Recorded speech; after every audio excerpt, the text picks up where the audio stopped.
problema con los grandes. Muy buenas noches. Primero que todo, mis respetos. Un viernes a las 7 de la noche uno estudiando merece que de alguna manera, además del refrigerio, le digan que efectivamente reconoce el tipo de esfuerzo, y esperamos que lo que vamos a hacer en las próximas 2 charlas de alguna manera compense el sacrificio de tener que sentarse uno acá. El título de esta primera parte, que es la prescripción del ejercicio, la píldora mágica, aparentemente es muy presuntuoso. Si bien es cierto, en medicina siempre hemos buscado la cura mágica de las cosas, el mundo moderno de la medicina, el que les tocó a ustedes ejercer y a mí ver cómo lo van a ejercer, ha cambiado los paradigmas de lo que tenemos que hacer. Muy probablemente a nosotros nos tocó aprender cómo tratar las enfermedades y cómo enterrar nuestros muertos. Y a ustedes les va a tocar trabajar mirando al individuo, pero desde la salud, no desde la enfermedad. De allí que lo que les traemos hoy como incentivo, esperamos que les sirva no solamente como conocimiento general, sino como aplicación práctica del acto médico que ustedes ejercen todos los días. Actualmente hay una evidencia suficiente, evidencia de tipo científico, que habla de que el ejercicio no solamente controla los factores de riesgo de enfermedad cardiovascular, sino que la condición física es capaz de reducir el riesgo de muerte de las personas. En el siglo pasado, cuando comenzamos con el cuento del posgrado, lo que hablábamos casi no tenía evidencia, era básicamente lo que algunos decían como experiencia personal o concepto de algunos expertos. A finales del siglo pasado y durante este siglo, la evidencia científica es abrumadora y a nosotros nos da mucho orgullo ejercer un área de la medicina donde podemos afirmar que si ustedes tienen una buena capacidad física, tendrán un riesgo de muerte independiente del sexo, independiente de su condición de salud, independiente de su peso, independiente de todos los factores que dicen que nos matan. Del mismo modo, afirmamos que el sedentarismo, cuya prevalencia cada vez más alta, es uno de los factores de riesgo más modificables que hay.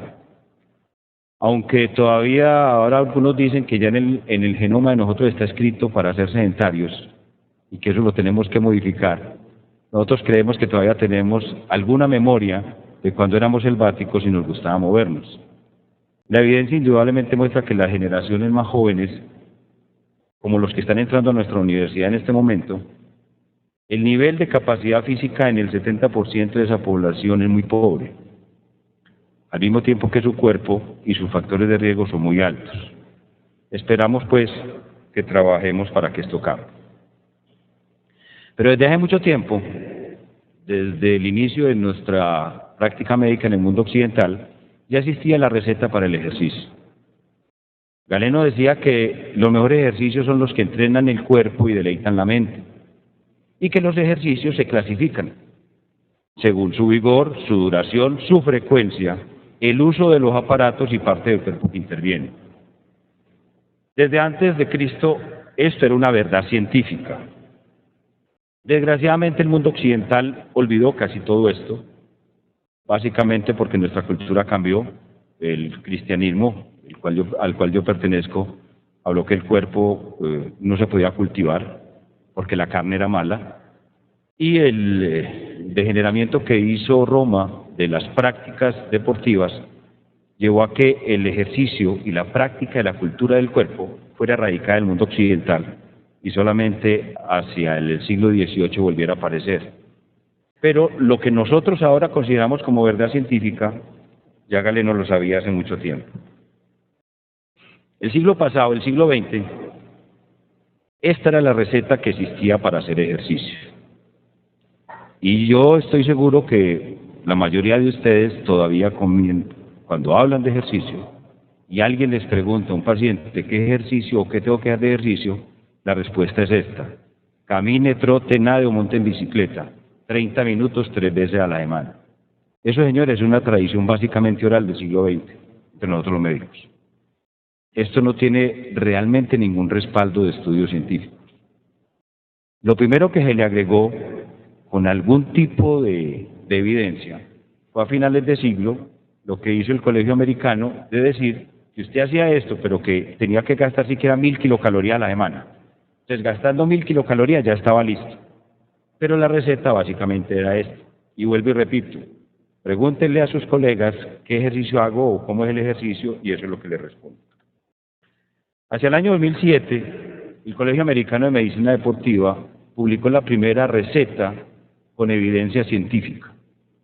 Es esta receta que todavía esta ya es la receta de los que han estudiado algo de ejercicio. Uno debe hacer ejercicio de tipo aeróbico de moderada intensidad, 30 minutos por día, por 5 días a la semana, o un ejercicio de intensidad vigorosa, 20 minutos por día, por 3 días a la semana. Esto tiene una evidencia fuerte. Es una recomendación tipo 1 y evidencia A. O sea, esto tiene estudios que lo respaldan en forma absoluta. Pero para nosotros, indudablemente, esto sigue siendo vago. Tenemos que saber qué es aeróbico, tenemos qué es moderado y qué es vigoroso. Porque son palabras que son muy ambiguas. Y si estamos hablando de una receta, de una píldora, entonces tenemos que ir más específico. A ninguno se le ocurre cuando va a recetar una aspirina, decirle a su paciente, tome aspirina. Usted le da una dosis, le da una frecuencia y le habla de las posibilidades de que eso le haga daño o que tiene que tener cuidado. Entonces el ejercicio sí tiene ese tipo de recetas y es lo que vamos a intentar hoy dejar bien claro. Para entender las recetas tenemos que entender algunas cosas que no son del ámbito normal de la enseñanza del médico. La clasificación metabólica de los ejercicios fue un gran avance del siglo pasado. Entonces se habló que los ejercicios se clasificaban de dos maneras según el tipo de energía que era utilizada. Entonces, si utilizaba usted un sustrato a través del ciclo de Krebs, y eso se llama la vía metabólica de utilización de energía aeróbica, entonces el ejercicio se llama aeróbico. Y si utiliza la otra fuente, se llama anaeróbico. Desgraciadamente, no avanzamos mucho en eso y nos quedamos solamente con el concepto. Y vino la gran oleada de gimnasios y de rutinas aeróbicas. Entonces volvimos a lo mismo. ¿Qué es aeróbico? Si les pregunto a ustedes qué es aeróbico, ustedes dicen trotar, correr, caminar, nadar o montar en bicicleta. Eso es ejercicio aeróbico. El máximo avance que me pueden responder es si yo troto y lo hago siquiera media hora, o lo que yo hago y dura mucho. Realmente vamos a tratar de entender un poquito más esto para estar seguros de cuando hablamos con las personas que le estamos enseñando.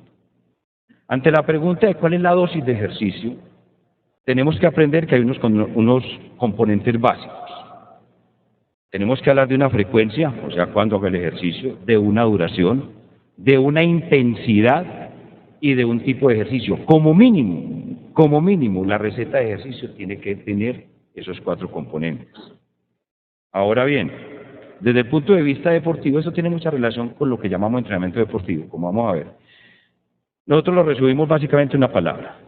Vos tenés que hablar de un volumen de ejercicio. Y ese volumen te da la frecuencia, o sea, el número de sesiones de trabajo físico que tenés en una unidad de tiempo, que generalmente es una semana, y la duración de él. Esas dos variables te dan el volumen en general de todos los ejercicios o de todas las rutinas. Aunque pueden utilizarse otro tipo de variables para determinar el volumen, estas son las más comunes y con respecto al ejercicio de tipo aeróbico, las más fáciles de utilizar. Entonces el Colegio Americano dice desde el punto de vista volumen, que usted debe hacer 3 a 5 veces a la semana y que debe hacer de 20 a 30 minutos. Cumple con los criterios para definir una receta de ejercicio. Desde el punto de vista intensidad, que para definirla nos cuesta mucho. ¿Qué es intensidad? Entonces hemos tenido una serie de variables que determinan la intensidad.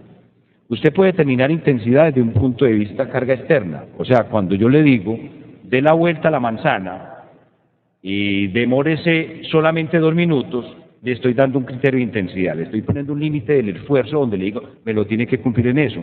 Y usted, entonces, si lo hace, hizo la intensidad de la carga externa.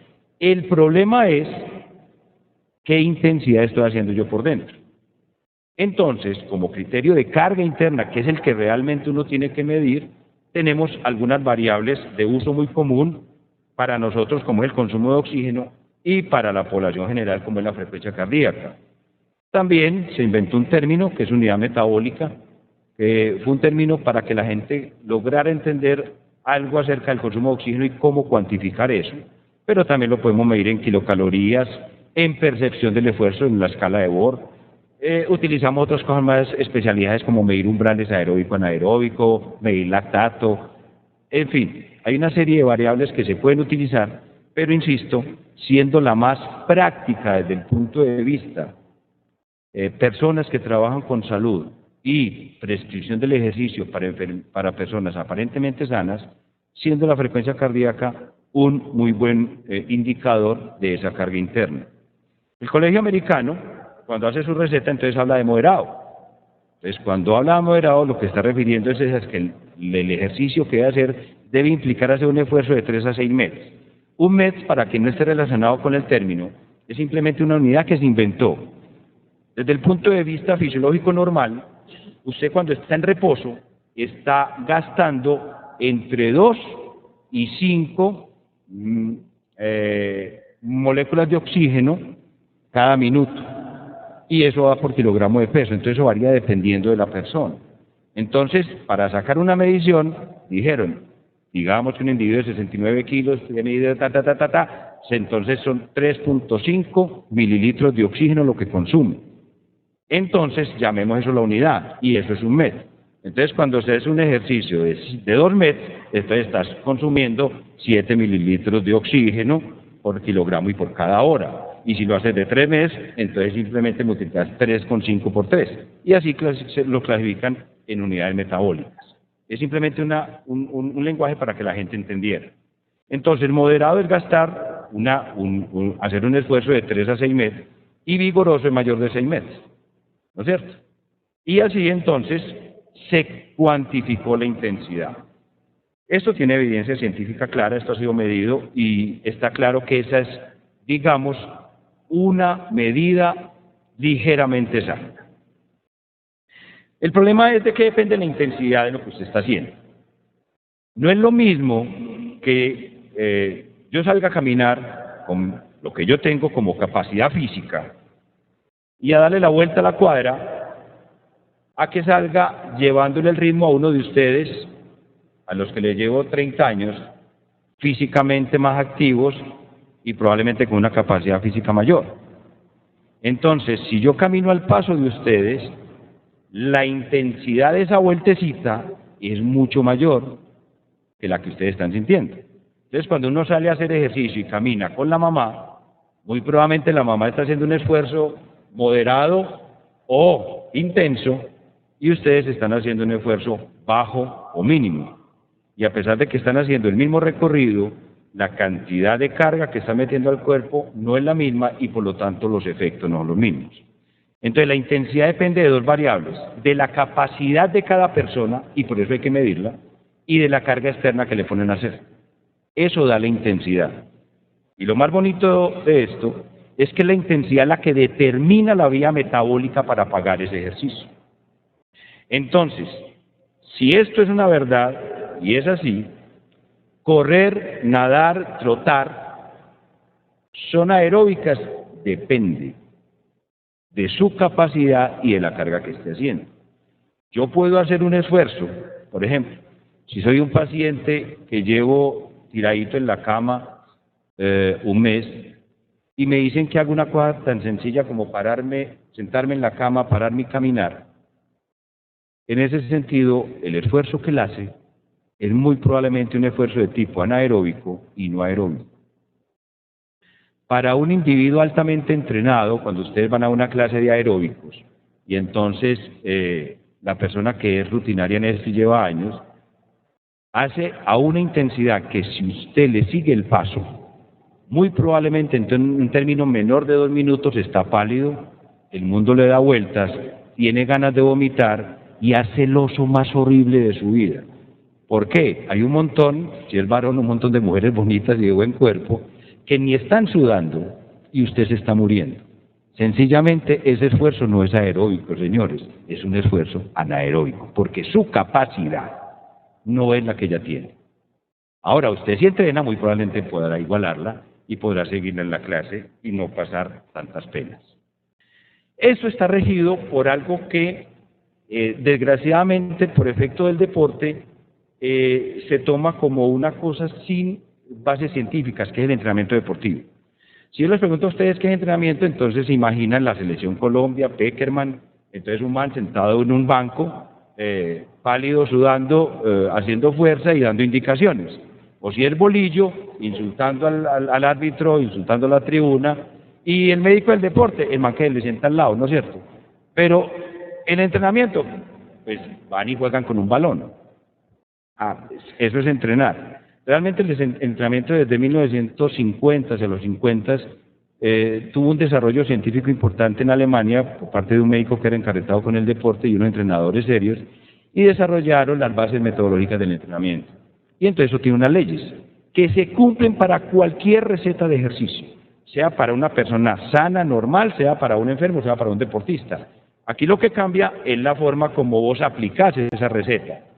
Entendiéndolo en los términos de nosotros comunes y corrientes, uno manda un medicamento y simplemente dice, la dosis de son 500 miligramos, cada 8 horas o cada 6 horas, listo, lo receto así.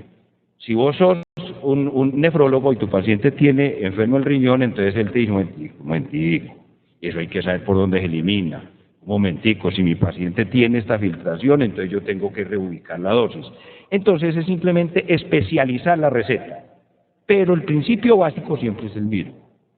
De estos principios del entrenamiento fundamentales, tenemos el principio de la sobrecarga. Si usted no pone sobrecarga, usted no se adapta. Si usted quiere mejorar, tiene que ponerle al cuerpo algo que él no esté acostumbrado a hacer. Si usted quiere mejorar la respuesta del músculo cardíaco, como van enseguida, ante la isquemia, pues lo tiene que someter a la isquemia, porque si no, él no se va a adaptar. Porque la idea de esto es estresar el cuerpo y generar una adaptación. Igual, por ejemplo, que si usted nunca ha tirado pala y tiene que hacerlo en un momento dado porque lo cogió uno de esos tours del mono Jojoy y usted le tocó ir a cavar un hueco para poderlo meter ahí, no está acostumbrado usted al roce de esa pala. Entonces comienza a tirar pala y lo que hace la piel es reaccionar, se pone coloradita, comienza a arder, y si usted sigue ardiendo se le ampolla y se le hace una úlcera. Pero si usted metodológicamente le va aplicando rozamiento de la palita y no llega a la úlcera, usted lo que hace es que hipertrofia su capa de queratina y adapta la piel a esa carga, y ya después puede tirar la pala que le dé la gana y no le dan las ampollas. O puede causar la ampolla, y si no se le infecta, y si no se muere en el camino, hace también una capa que lo protege. Pues hay dos formas, o matando a la gente o haciéndolo científicamente. Esto se puede hacer científicamente, las cargas se pueden modular, y es una verdadera ciencia. Uno tiene que dosificar la carga de la persona. Y enseguida vamos a ver cómo es que uno entiende qué es lo que tiene que hacer. La progresión de la carga, si uno no va cambiando los estímulos, sencillamente usted llega a un nivel y no avanza. Entonces ustedes dicen, yo camino mucho. Sí, camino, pero ¿camino a qué ritmo? Y estoy adaptado. Entonces no necesariamente el que uses el desplazamiento común y corriente en tu vida diaria significa que estés haciendo ejercicio. Y hay dos cosas que tenemos que saber, tres. La especificidad, uno adapta lo que entrena. La reversibilidad, lo que uno deja de hacer vuelve a su nido. Entonces, lo que uno logra con el ejercicio, lo pierde dejándolo de hacer. Estamos condenados, si queremos tener los beneficios, a hacerlo toda la vida. Y la individualidad. Las respuestas son individuales. Aunque la gran mayoría de las personas respondemos de una manera común y corriente, hay grupos que responden diferente, y eso lo tenemos que saber. Porque si no, enseguida, aunque hay preguntas, y disculpa que los salte porque para nosotros no es tan importante hoy en día en lo que hacemos, pero la individualidad sí es fundamental. Él me pregunta qué es la ondulación de la carga. La ondulación de la carga es que las cargas tienen que tener un estímulo y dejar que el cuerpo descanse para que pueda asimilar el estrés. y que usted las cargas no pueden ser permanentemente cargas ascendentes porque entonces supera el límite de los tejidos y el funcionamiento y causa daño. Lo puede hacer, hay tipos de entrenamiento que se hacen así, con busca de rendimiento rápido, pero son lo que llamamos selección natural. O sea, uno aplica y el que no se enfermó sobrevivió y ese, listo, como se hace a veces en medicina, ¿no es cierto? Hacemos pruebas terapéuticas, si le sirvió bien y si no, no era. Pero lo que hay que respetar es ese descanso del cuerpo y el que las cargas permitan, en el juego de más y menos, una adaptación mejor y más permanente. Bien, ¿qué debemos conocer? Entonces, ¿qué debemos conocer nosotros de ese individuo al que le vamos a recetar el ejercicio? En este momento se habla de 5 cosas que hay que conocer. La composición corporal, o sea, ese cuerpo de qué está hecho, para yo saber qué le tengo que hacer y qué puede hacer. Hacemos un análisis de una variable física que se llama fuerza, que hoy en día la queremos llamar más condición muscular que fuerza, van a entender por qué. La condición cardiopulmonar, que ha sido la que siempre se ha medido, esto es lo que realmente siempre se ha hecho. A la fuerza siempre se le ha tenido miedo y se ha considerado que eso simplemente es para deporte. A la composición corporal, nosotros estamos acostumbrados simplemente escasamente a pesar y mal pesar. Y a medir, le preguntamos la estatura a la persona. O tomamos la de la cédula, que siempre está mal tomada. Las otras 2 variables son la flexibilidad, que en deporte no la consideramos como una variable importante, en la gente común y corriente sí, porque permite el movimiento, y una cosa que está recién incorporada por el Colegio Americano, que es la capacidad de movimiento o capacidad neuromotora. Esto, que todavía está en letra chiquita, es uno de los elementos más importantes para receta en personas, por ejemplo, ancianos o personas osteoporóticas, porque más que la condición cardiopulmonar es la capacidad de movimiento y la condición de fuerza lo que hace que el ejercicio los vuelva seres básicamente normales.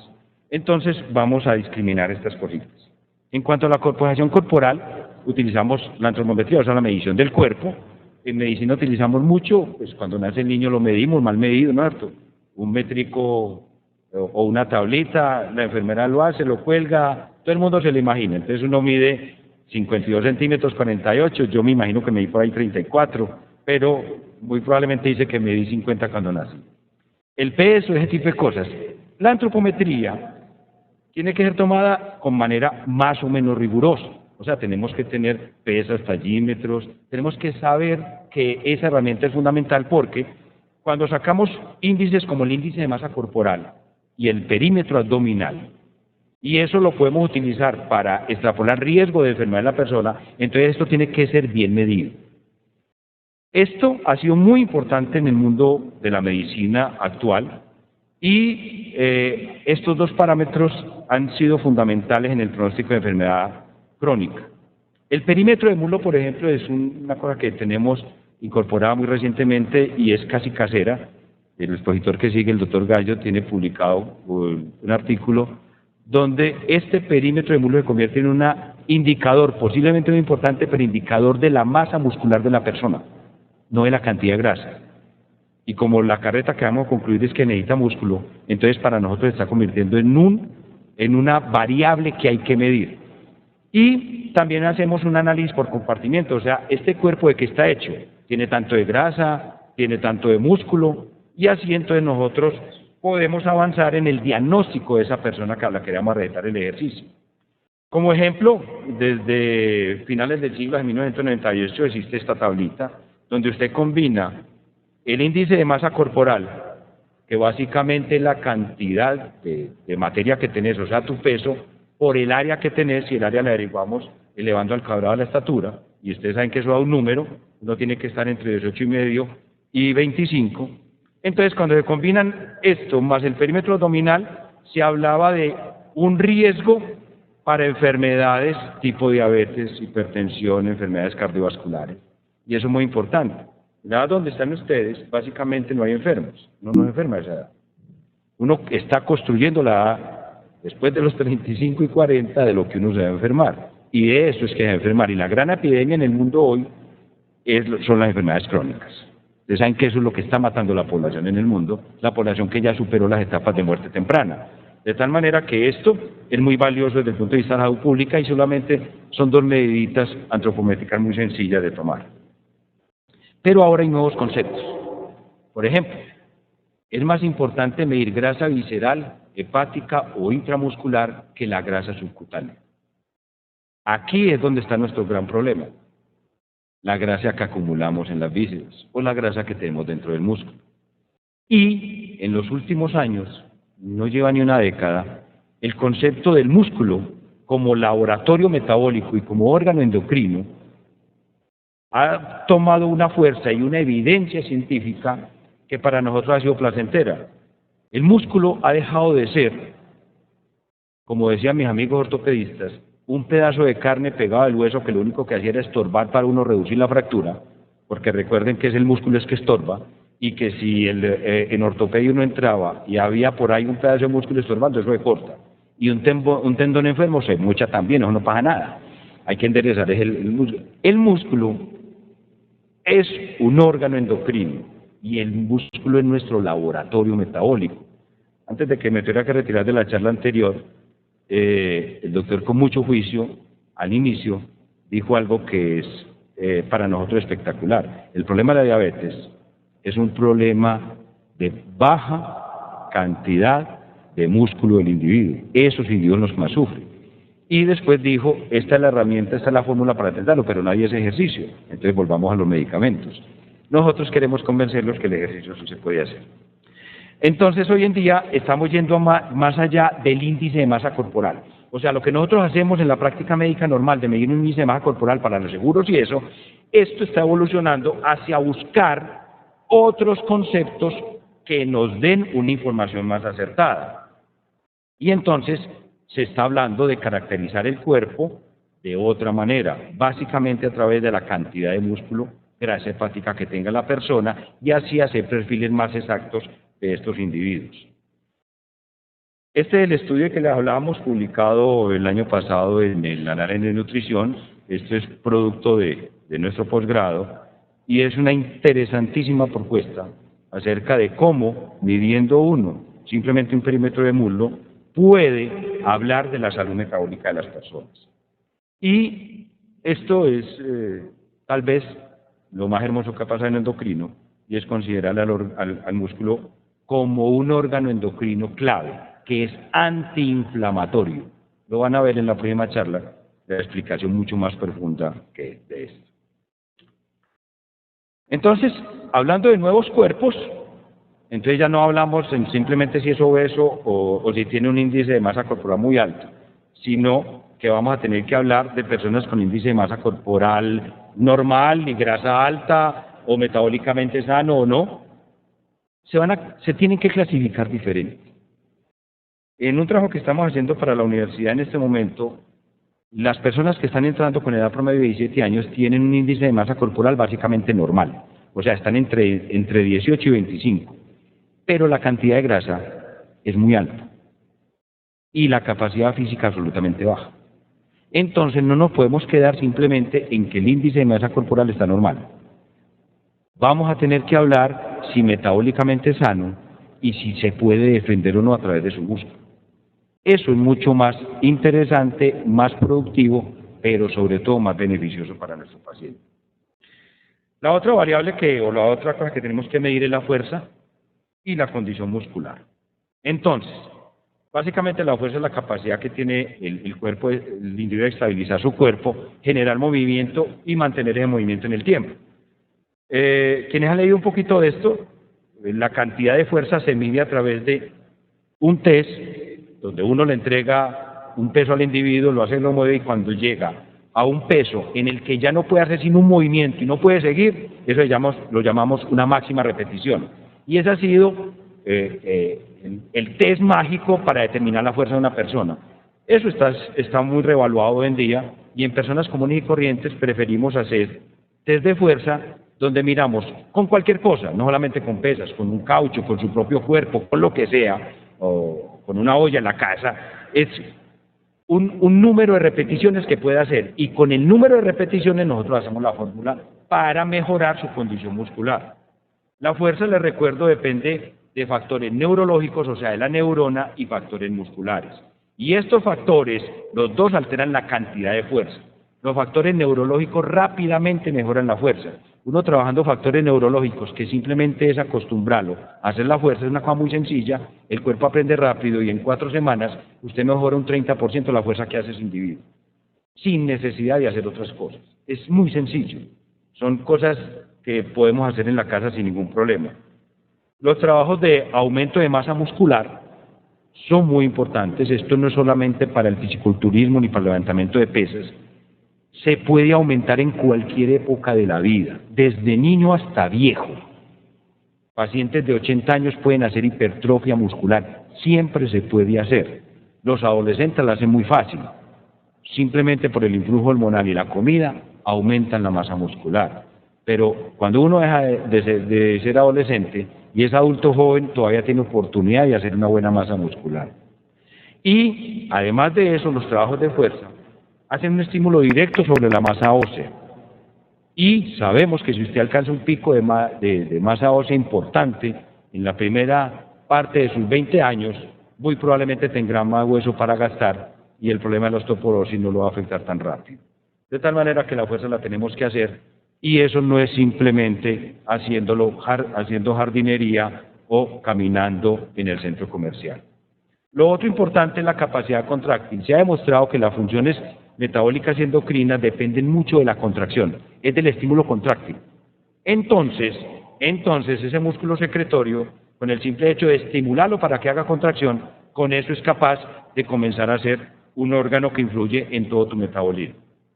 ¿Qué debemos de conocer? La condición cardiopulmonar. En esto sí están ustedes mucho más familiarizados.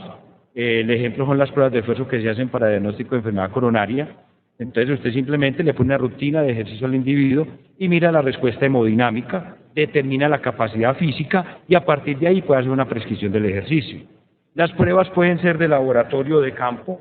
O sea, no se imaginen que cuando hablamos averiguar la capacidad física cardiopulmonar, entonces tiene que ir al Instituto del Corazón o a SICOR o a SENDE y que le hagan la prueba de esfuerzo. Eso se hace con un cajón o una escala en un sitio común y corriente, o en un pasillo de hospital, o en una cancha de fútbol, en un terreno. Existen múltiples variedades para averiguar la capacidad física de una persona desde el punto de vista cardiopulmonar, siendo el test de Bruce el que más se utilizan aquí, pero definitivamente esta herramienta es una prueba, se puede hacer de una manera sencilla.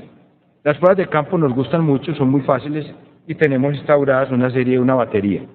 Como ejemplo de la utilidad de una prueba de campo, este señor Cooper, que algunos de ustedes habrán oído decir, es un viejito, todavía está vivo y tiene un centro especializado en Estados Unidos. En los años 60, este señor, educador físico, diseñó una serie de rutinas para diagnosticar la capacidad cardiopulmonar de las personas o resistencia aeróbica, simplemente haciendo circuitos alrededor de una cancha. Entonces los puso a medir la distancia que recorrían en un tiempo, y cuando el ejército de Estados Unidos le pidió a un socio suyo que midiera en un fin de semana todo un regimiento, pues no podían estar midiendo distancias y la cambiaron, simplemente pusieron una distancia y les tomaron un tiempo, y encontraron un test mucho más fácil. Entonces simplemente uno le pone una distancia al individuo y le dice, haga su mejor esfuerzo, maestro. De las vueltecitas, le toma el tiempo, y con eso uno es capaz de extrapolar a sacar consumo de oxígeno y clasificar las personas. Esto de Cooper sigue siendo válido, no exacto, pero sigue siendo válido cuando hablamos de prescripción del ejercicio en personas comunes y corrientes. Pero el cuento es que lo que se mide está orientado para algo y debe contestar unas preguntas. ¿Cómo yo hago eso y para qué lo hago? ¿Cómo realizar el ejercicio y cómo lo hago? El cómo del ejercicio cardiovascular es el que ustedes saben. Lo ponen a uno a mover todo el cuerpo, sea en una bicicleta, sea caminando, difícilmente en una piscina porque la gente normalmente no sabe nadar, pero en una elíptica, en cualquier cosa de esas. Entonces, la discusión ha sido, hombre, el esfuerzo debe ser continuo o discontinuo. Esa discusión está hace tiempo. Y el esfuerzo continuo, que es el que más conocemos, simplemente se le aplica una carga, donde el individuo simplemente comienza a correr o a caminar o a mover la bicicleta, y lo hacemos extensivo o intensivo dependiendo de la carga que le pongamos. Y evaluamos entonces el tiempo que se demora, calculamos el consumo de oxígeno y a partir de ahí damos la condición física. Últimamente se ha tenido la discusión acerca del ejercicio, si lo podemos hacer no continuo. Cuando leen los artículos, entonces dicen, uy, esto es una nueva versión. Eso está escrito desde los años 30 en deporte de alto rendimiento.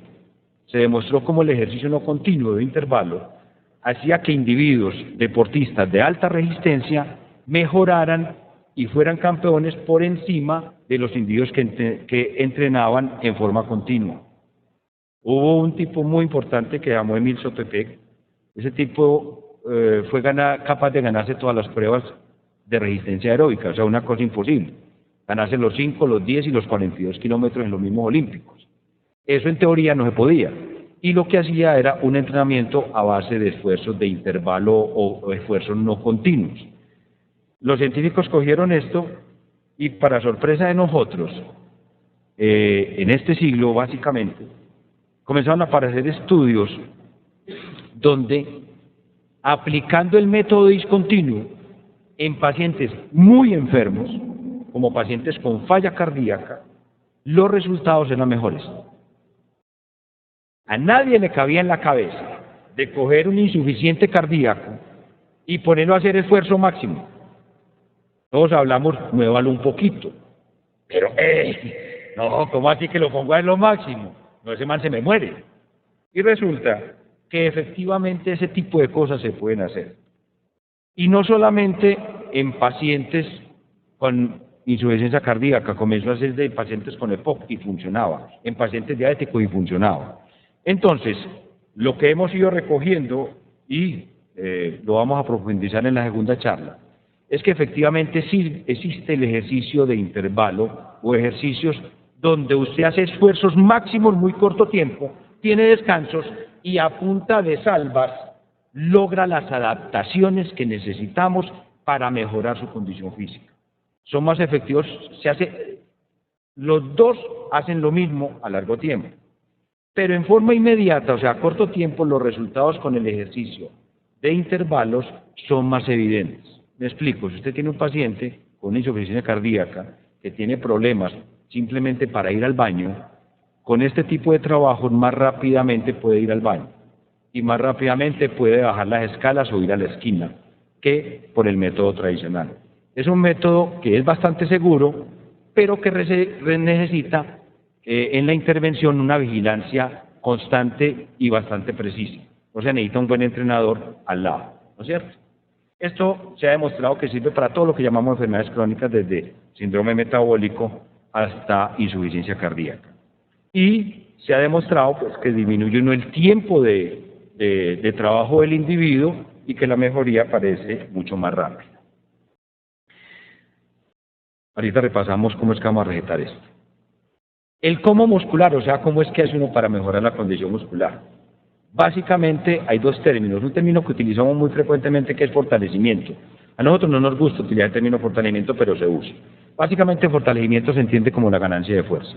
Y como les dije hace poco, para ganar fuerza no necesitas aumentar la masa muscular.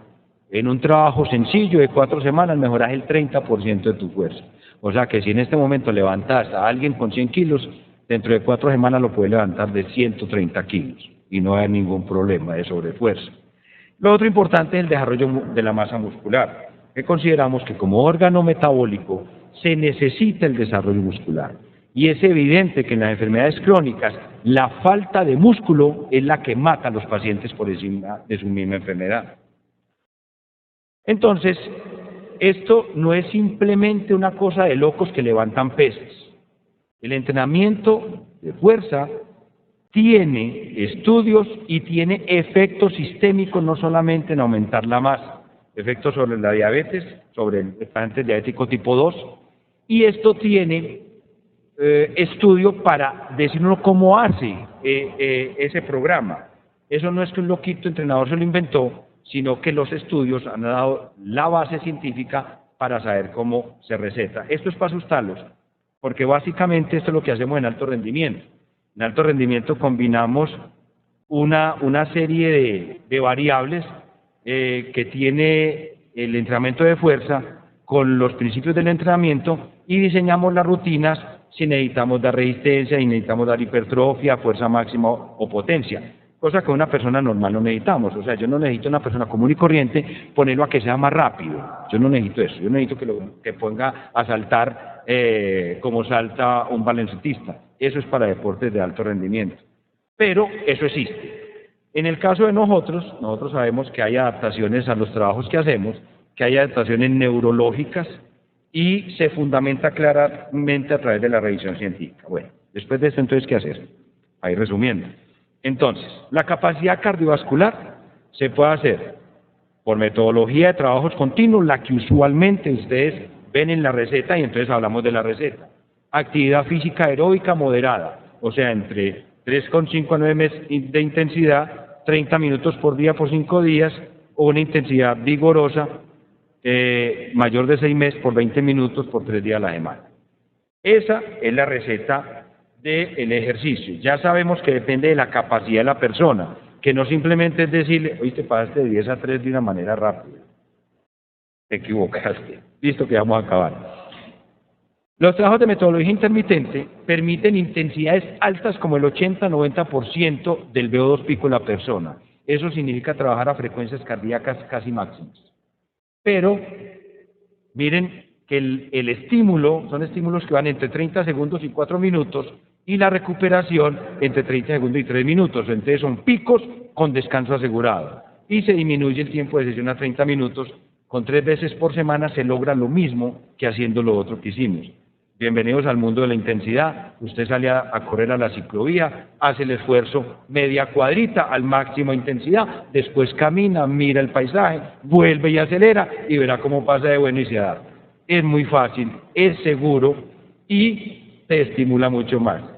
Desde el punto de vista fuerza, entonces el Colegio Americano dice, mueva de 8 a 10 grupos musculares.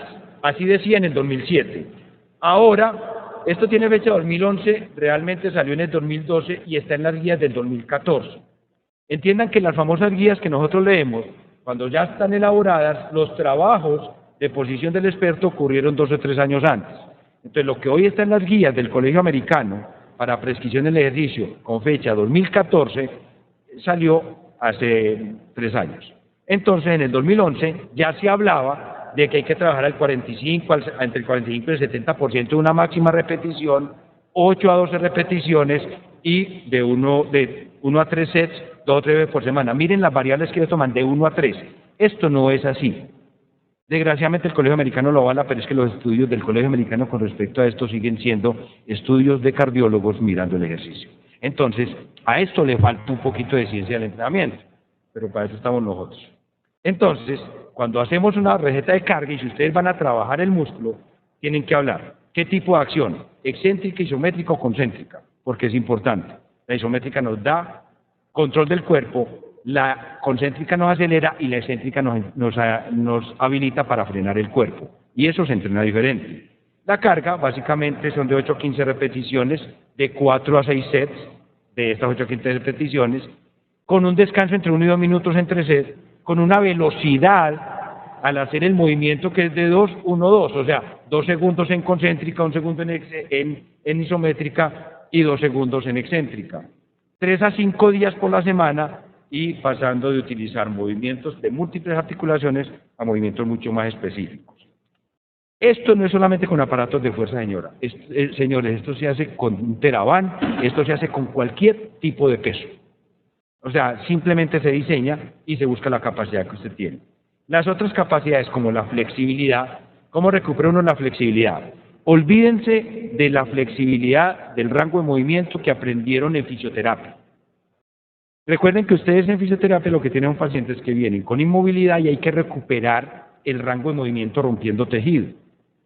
Aquí estamos hablando de la flexibilidad de la persona que por desuso su músculo no deja que haga el estiramiento. Por estar sentados 1 o 4 horas aquí, entonces los flexores de la pierna se van acortando y uno después se va a agachar y no le da. Entonces, eso se recupera con estiramiento continuo o simplemente con una acción que se llama FNP, que es bloquear el reflejo miotático a través de una contracción sostenida y uno estira inmediatamente después y logra estiramientos rápidos, sencillos y muy gratificantes. Esto se hace muy fácil, lo puede hacer solito o acompañado, mejor acompañado. Porque uno a su pareja entonces le está trabajando el isquiotibial mientras que la está viendo de frente y es muy agradable poderla mirar. Desde el punto de vista capacidad neuromotora o capacidad de movimiento son cosas sencillas que se le pueden enseñar a los pacientes. Miren, discúlpeme Jaime que aquí tengo que hacer una cosita de esto. El concepto de mundo ideal que nosotros tenemos a esta edad es ser especialista, ganarme 5 veces lo que me estoy ganando hoy, ¿no es cierto? No estar casado, no tener responsabilidad, pero ser atractivo para las demás, para el sexo que a mí me gusta. Al mismo tiempo quiero avanzar científicamente, quiero pasear, quiero poseer el carro de moda y quiero ir al mundial si Colombia vuelve y clasifica. Entonces, pero para una persona con enfermedad crónica, una persona común y corriente, su concepto de felicidad consistirá en poderse parar de la cama y llegar a la esquina y sentarse con sus amigos a hablar. O su concepto de felicidad será poder salir a caminar un domingo por la ciclovía y no volver en ambulancia.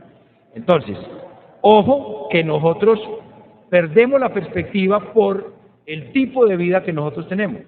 Entonces, desde el punto de vista neuromotor, un paciente osteoporótico o una persona que ha estado sometida a quietud, el hecho de poder pararse de una silla, girar, caminar, volver a girar, devolverse y no caerse en el intento, se llama capacidad neuromuscular. Y eso se pierde. Entonces, cosas tan sencillas como los trabajos de equilibrio, los trabajos de sentarse y pararse de una silla, los trabajos de pararse, caminar, girar y volver a la silla, son cosas que la gente puede hacer tranquilamente y rápidamente les da la condición que evita que se caigan y se les parta la cadera.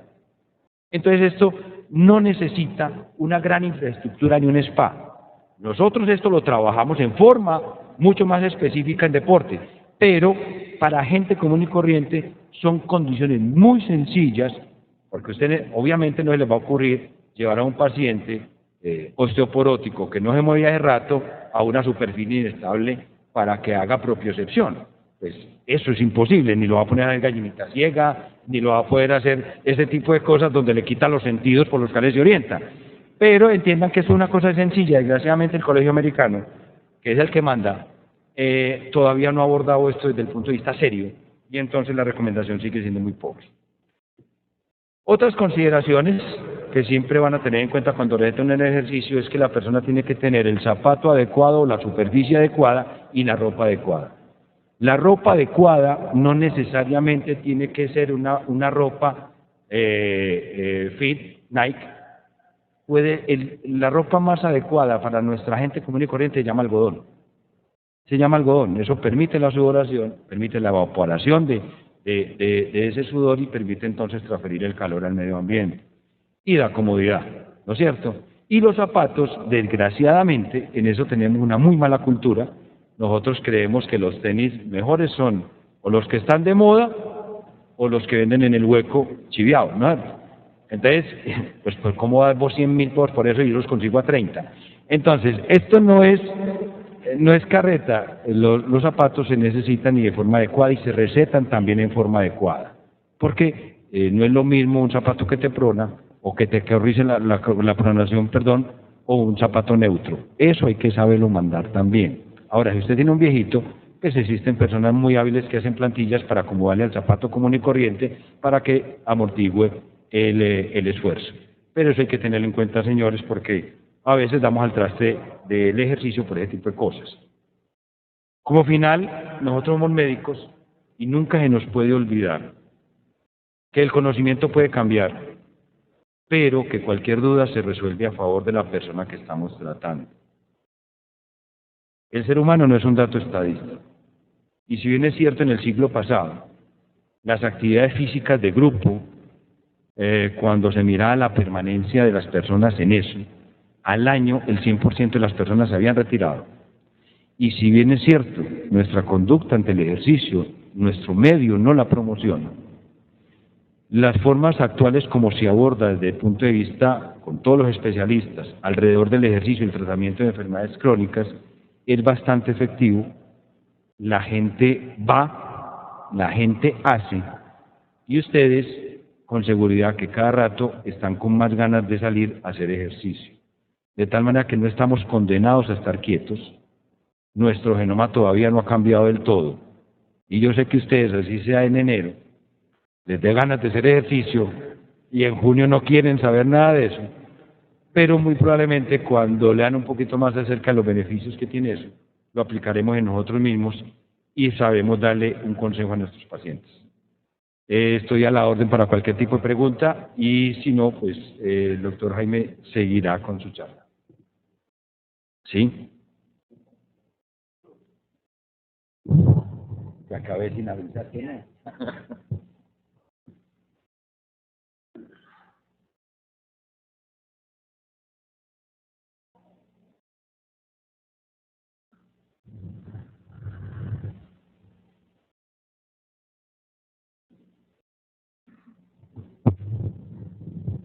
¿Cómo se mide de forma práctica los METs? ¿O cómo hago para recetar un ejercicio de intensidad vigorosa o moderada? Las tablas te traen que un oficio tiene tantos METs y tal cual. Realmente, si me preguntas a mí, no las apliques. El MES es una unidad, como te dije, básicamente para tratar de volver más claro el concepto de consumo de oxígeno y tener una unidad clara para decirle, hágala tantos METs, ¿no es cierto? Lo podemos medir. ¿Por qué? Yo te mido la capacidad física, sé entonces cuánto tenés vos de consumo de oxígeno y puedo decir que cuando estás haciendo esto, estás gastando tantos METs. Lo puedes relacionar a través de una tablita. Existen entonces la descripción de los test sin ningún problema. En nuestro libro que mostramos esta relación, entonces vos podés decir, yo pongo a hacer esta persona este test, lo pongo a dar estas vueltas, le mido esto, me da tanto de capacidad máxima. Entonces, cuando lo pongo a hacer una rutina que incluya esta intensidad de carga, estoy casi seguro de que me está haciendo tantos METs. Nosotros preferimos trabajar con frecuencia cardíaca a la población general. Entonces, averiguamos cuánto es tu capacidad de corazón que tenés para gastar desde el punto de vista de frecuencia cardíaca y lo dosificamos con eso. Entonces, te averiguamos tu frecuencia cardíaca máxima, que no la hacemos, idealmente no la hacemos teórica porque nos equivocamos en un tercio de los pacientes. Con un testecito la averiguamos, sacamos la mínima, de la máxima restamos la mínima y nos queda lo que se llama la frecuencia cardíaca que vos tenés de reserva, o sea, lo que te puedes gastar. Esa frecuencia le sacamos el porcentaje al cual queramos trabajar, 60%, 70%, 80%. Y entonces, al tener ese datico, sumándole la del reposo, tenemos la frecuencia cardíaca a la que debe trabajar la persona. Entonces le decimos, vos vas a trabajar a 120 pulsaciones o entre 120 y 140. Lo mandamos a hacer ejercicio y le damos la instrucción, eso lo puedes hacer vos, ya mamá. Yo le voy a regalar este aparatico para que se tome el pulso. No tiene que ser un pulsómetro polar. Existen los oxímetros, eso vale 30.000 pesos, pues eso no vale mayor cosa. Y existe también el dedito para tomar pulso, y uno aprende.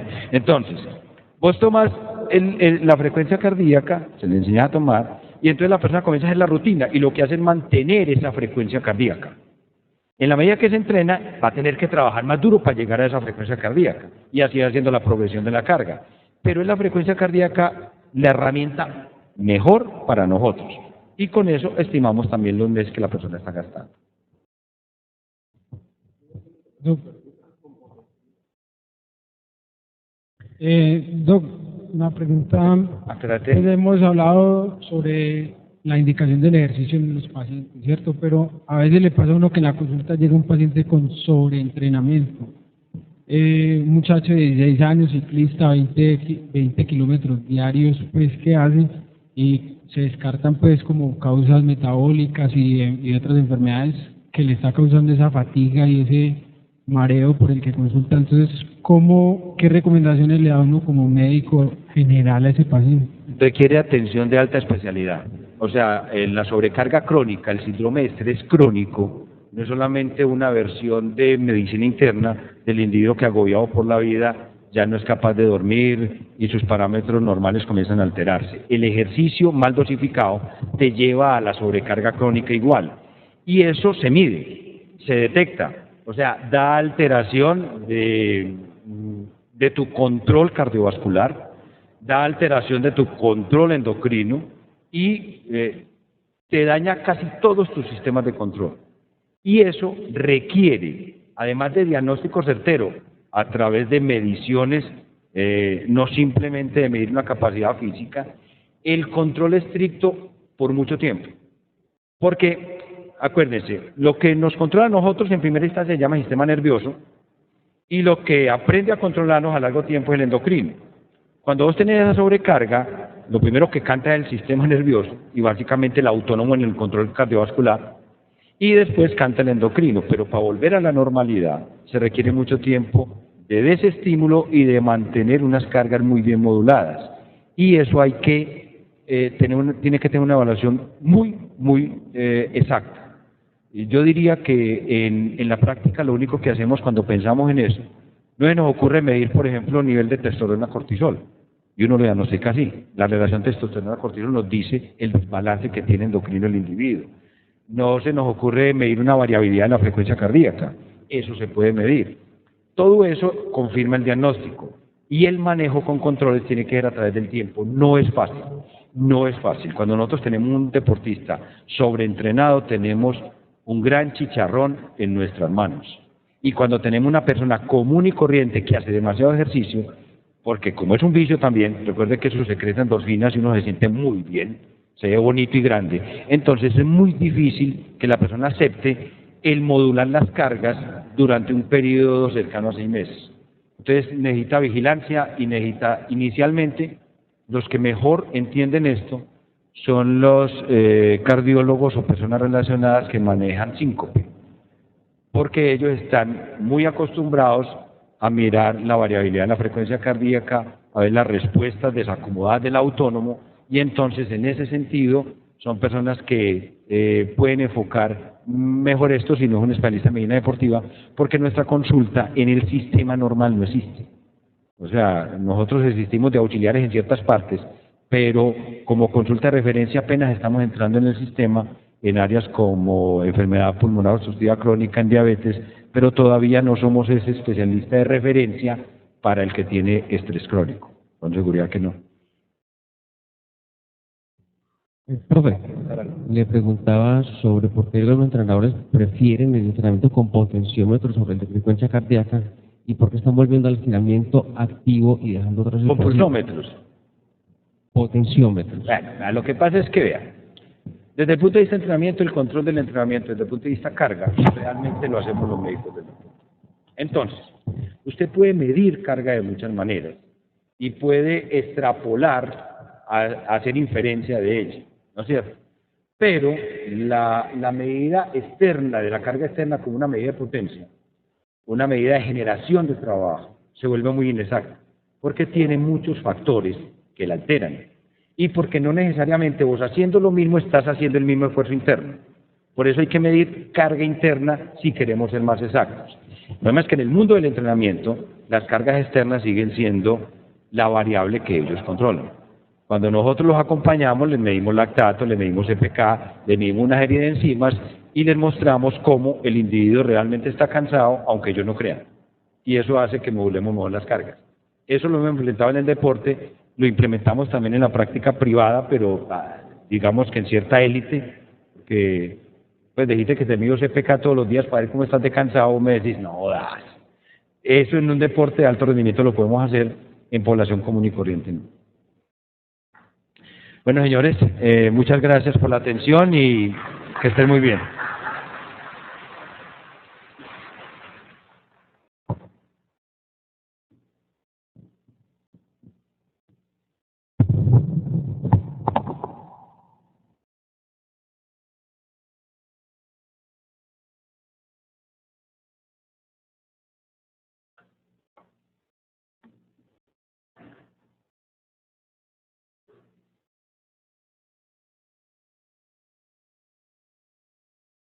Sí.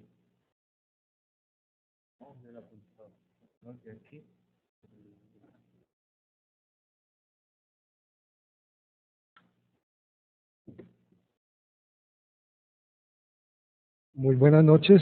Primero que todo, pues darle las gracias al comité organizador de este semillero, y es muy grato para nosotros, para nuestra especialidad, tener esta oportunidad de compartir con ustedes en este espacio. Realmente nuestra especialidad es una especialidad relativamente nueva, si la comparamos con otras especialidades médicas, pero tenemos una ventaja, yo diría una fortaleza grande con relación a otras especialidades, y es la evidencia científica, los trabajos que se realizan en el mundo alrededor de los efectos que pueda tener el ejercicio en la prevención y el tratamiento de muchas enfermedades crónicas. Esta charla entonces, en la parte inicial voy a hacer una introducción, voy a referir al concepto de relación dosis-respuesta en cuanto a la actividad física, el ejercicio y la condición física. Posteriormente voy a hablar sobre el síndrome metabólico y la enfermedad cardiovascular, mostrarles algunos trabajos de investigación que hemos tenido la oportunidad de realizar en este grupo de pacientes. Posteriormente voy a hablar específicamente sobre el efecto que tiene el ejercicio sobre algunos factores de riesgo cardiovascular, algunas reflexiones en cuanto al sobrepeso y la obesidad, y finalmente ya el efecto que tiene el ejercicio sobre algunas enfermedades cardiovasculares en particular. Es muy importante empezar diciendo que una de las variables más claves que tienen relación con la mortalidad general y la mortalidad por enfermedad cardiovascular es la condición física. Uno no se explica por qué hoy en día en la evaluación de cualquier paciente en un programa de riesgo cardiovascular se le hace el perfil lipídico, se hace pues el interrogatorio para mirar otros factores de riesgo que pueden estar presentes, pero ¿por qué no hacemos una medición de la condición física, de la capacidad física de ese individuo? Actualmente hay estudios que plantean que la capacidad física de un individuo, evaluada a partir del VO2 máximo, la potencia aeróbica, que ese sería, o el consumo máximo de oxígeno, es un mejor predictor independiente de muerte por cualquier causa y por enfermedad cardiovascular, inclusive superior que los factores de riesgo clásicos que estamos midiendo. En este estudio, es un estudio bastante interesante donde demuestra cómo a medida que usted alcance el acondicionamiento físico, entre más actividad física haga, tiene un menor riesgo relativo de padecer enfermedad cardiovascular. Anteriormente, en los años 50, la mayoría de los estudios se realizaban a partir de la actividad física que hacían las personas, sobre todo desde el punto de vista ocupacional o del tiempo libre. Hoy en día, pues, hacer ese tipo de valoración a veces con cuestionarios y sobre todo en nuestras poblaciones no es muy objetivo. Tendemos los latinos a sobreestimar la actividad física que realmente realizamos, y por eso la importancia de tener una medición objetiva de la condición física que tenemos, que obviamente tiene relación con la actividad física que hacemos de manera cotidiana, y este es un parámetro muy importante que deberíamos evaluar permanentemente en los pacientes en atención primaria y en cualquier nivel de atención. Es claro que la enfermedad cardiovascular hoy en día es la principal causa de muerte. Esta diapositiva les muestra el concepto de unos genes que en algún momento fueron ahorradores y que fueron importantes en condiciones de hambruna, en situaciones de estrés para poder huir de peligros de otros animales, y también la importancia de poder retener el sodio por la escasez de agua.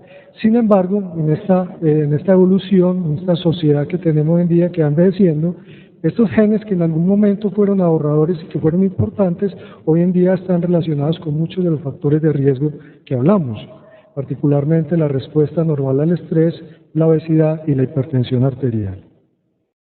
En un estudio que tuvimos la oportunidad de realizar en la ciudad de Medellín entre 2007 y 2008 para conocer la frecuencia de los diferentes factores de riesgo cardiovascular en la ciudad, una muestra aleatoria de 800 pacientes, tuvimos esta frecuencia de los diferentes factores de riesgo. Importante llamar la atención, alrededor del 50% de las personas en ese momento no tienen una actividad física baja, actividad que no permite obtener todos los beneficios relacionados con el ejercicio.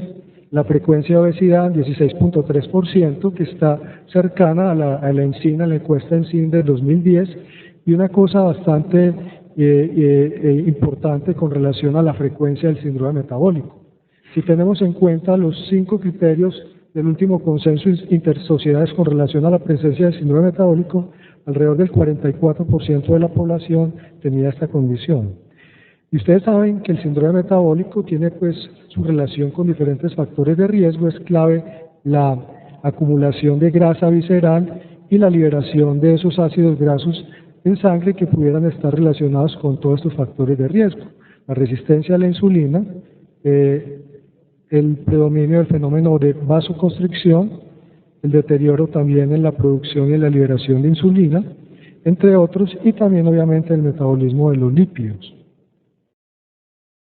Ese fenómeno de síndrome metabólico tiene un trasfondo bastante importante, que es el fenómeno de la resistencia a la insulina. Y cuando hay resistencia a la insulina, hay hiperinsulinemia, y esa hiperinsulinemia tiene relación con el índice de masa corporal y con algunas variables hemodinámicas, en este caso la presión arterial sistólica. En la medida que aumentamos el índice de masa corporal, aumenta la resistencia a la insulina, aumentan los niveles de insulina en sangre, hiperinsulinemia, y eso se relaciona con el aumento de la presión arterial, un fenómeno que en algún momento denominamos el fenómeno del gradiente insulínico. Y más recientemente, en ese estudio de los 800 de la ciudad de Medellín, donde tuvimos la oportunidad de hacer cardiografía de impedancia para evaluar de manera no invasiva algunas variables hemodinámicas y autonómicas, encontramos que hay una alteración tanto en el volumen de eyección como el gasto cardíaco en la medida que aumenta la resistencia a la insulina. Y eso es independiente del índice de masa corporal, los individuos con un peso normal, un sobrepeso o individuos obesos.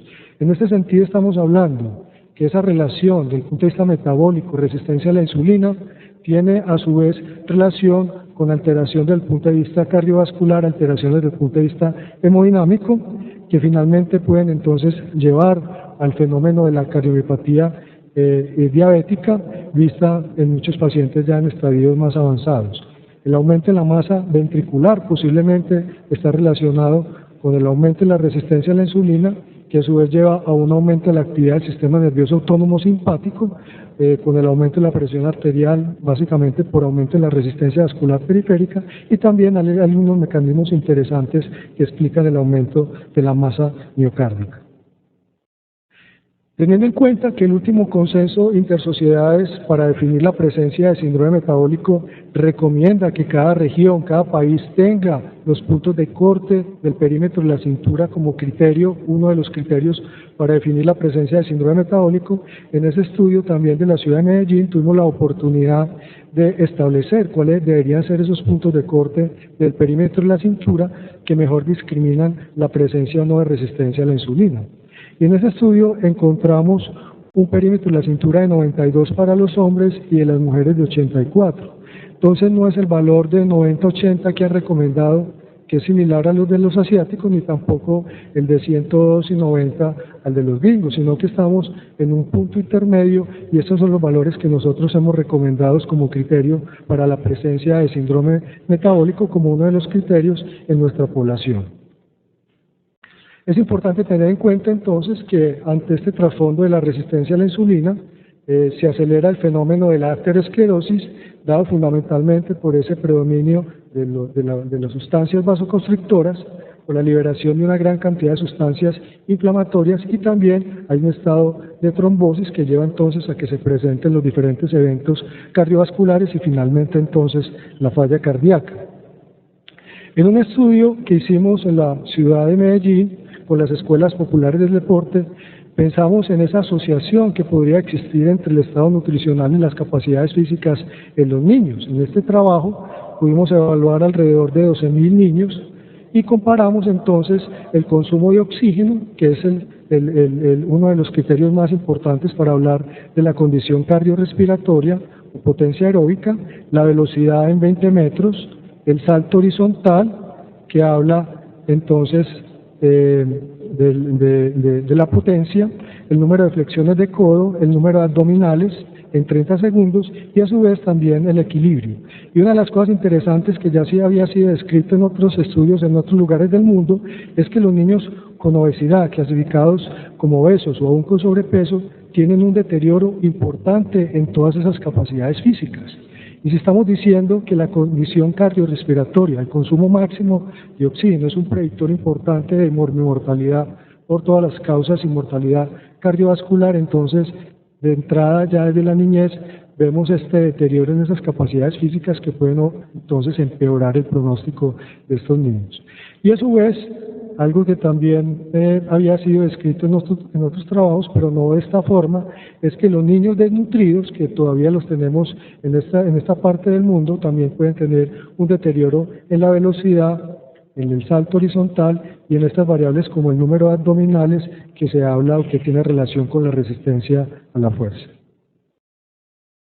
En cuanto a los beneficios de la actividad física, nosotros podemos modificar ese panorama, podemos cambiar todo lo que hay alrededor del sobrepeso y la obesidad, podemos mejorar el metabolismo de los lípidos, disminuir las cifras de presión arterial, modificar el metabolismo de la glucosa y también hay algunas influencias interesantes sobre algunos factores de la cascada de la coagulación, el fenómeno de trombosis y también algunos otros factores importantes que están relacionados con la enfermedad cardiovascular, como son la ansiedad y la depresión. Inclusive también hay algunos efectos que podríamos llamar antiinflamatorios.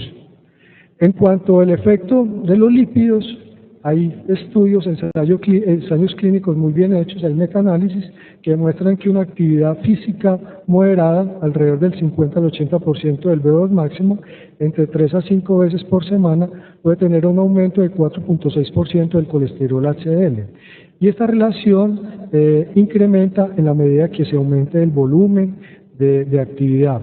Hay estudios interesantes que lo relacionan con el número de millas recorridas o kilómetros recorridos por semana y se puede llegar inclusive a incrementos del 7 o el 11% en el colesterol HDL. El efecto sobre los otros parámetros del perfil lipídico en cuanto al colesterol LDL, triglicéridos y colesterol total, pues no es tan consistente en la mayoría de los estudios. Sin embargo, tener en cuenta que en estos pacientes con síndrome metabólico con múltiples factores de riesgo, también podemos ver efectos interesantes sobre los triglicéridos. ¿Cuál es el mecanismo? El mecanismo entonces es que el ejercicio, un programa de entrenamiento con ejercicio puede aumentar la expresión de algunas enzimas importantes en el metabolismo de los lípidos, como es la lipoproteína lipasa, y también la enzima lecitina transferasa y la proteína que transfiere ésteres de colesterol. El aumento en la expresión de esta enzima, la disminución en la expresión de esta enzima, posiblemente explica ese aumento en el colesterol HDL y la disminución en los triglicéridos. En cuanto a la presión arterial, es claro que esa reducción de la presión arterial puede ser de manera aguda. Ante una exposición a un ejercicio aeróbico se observa una reducción de la presión arterial durante 12 a 24 horas, pero cuando hay un programa de ejercicio, de entrenamiento a una intensidad moderada, la mayoría de los estudios lo hacen a una intensidad moderada, se puede observar hasta reducciones entre 7 a 10 milímetros de mercurio en la presión arterial sistólica y alrededor de 5 milímetros de mercurio en la presión arterial diastólica. Es importante tener en cuenta que la mayoría de los estudios han sido con intensidades moderadas y es suficiente de intensidades alrededor del 50% del consumo máximo de oxígeno.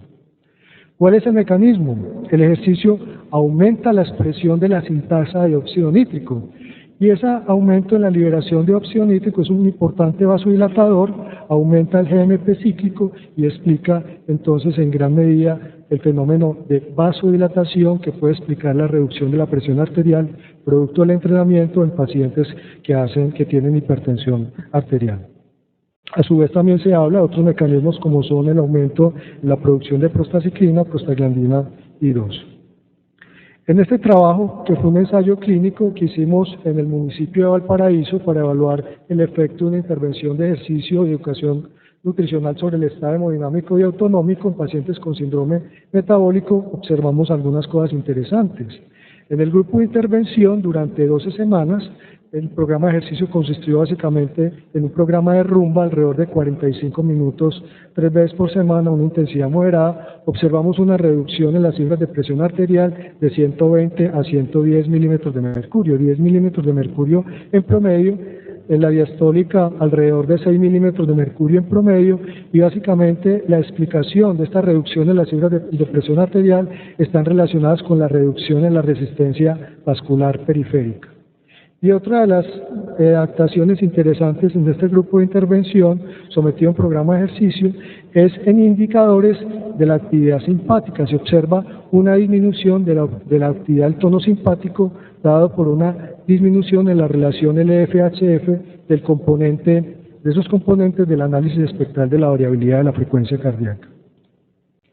Con relación al metabolismo de la glucosa, se sabe que la actividad física regular puede reducir la incidencia de diabetes mellitus tipo 2, eso es claro, y a su vez puede retardar esa transición desde el estado de un estado de intolerancia a un estado de diabetes. Y también el efecto, obviamente, que puede observarse sobre la hemoglobina glicosilada.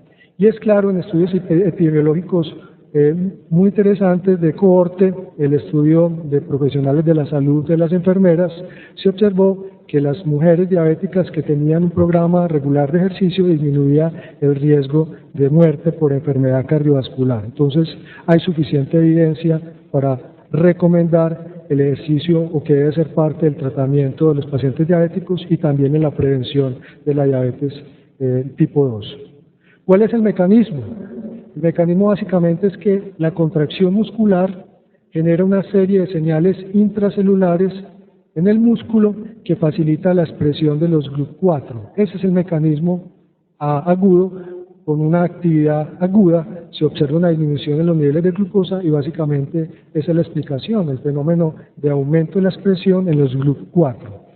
Y cuando ya hay un programa de entrenamiento después de 12 semanas, se sabe que aumenta la autofosforilación del receptor de insulina, entonces lo cual estamos hablando que aumenta la sensibilidad a la insulina. En cuanto a la prevalencia de obesidad, miren las estadísticas de la Organización Mundial de la Salud, similares a los datos que tenemos, que les di ahora para Medellín y la encuesta nacional, el ENSIM. Hablamos de una prevalencia entre el 14 menor del 20%. Miren las prevalencias que ya tienen en Estados Unidos, mayores del 20%, bastante altas.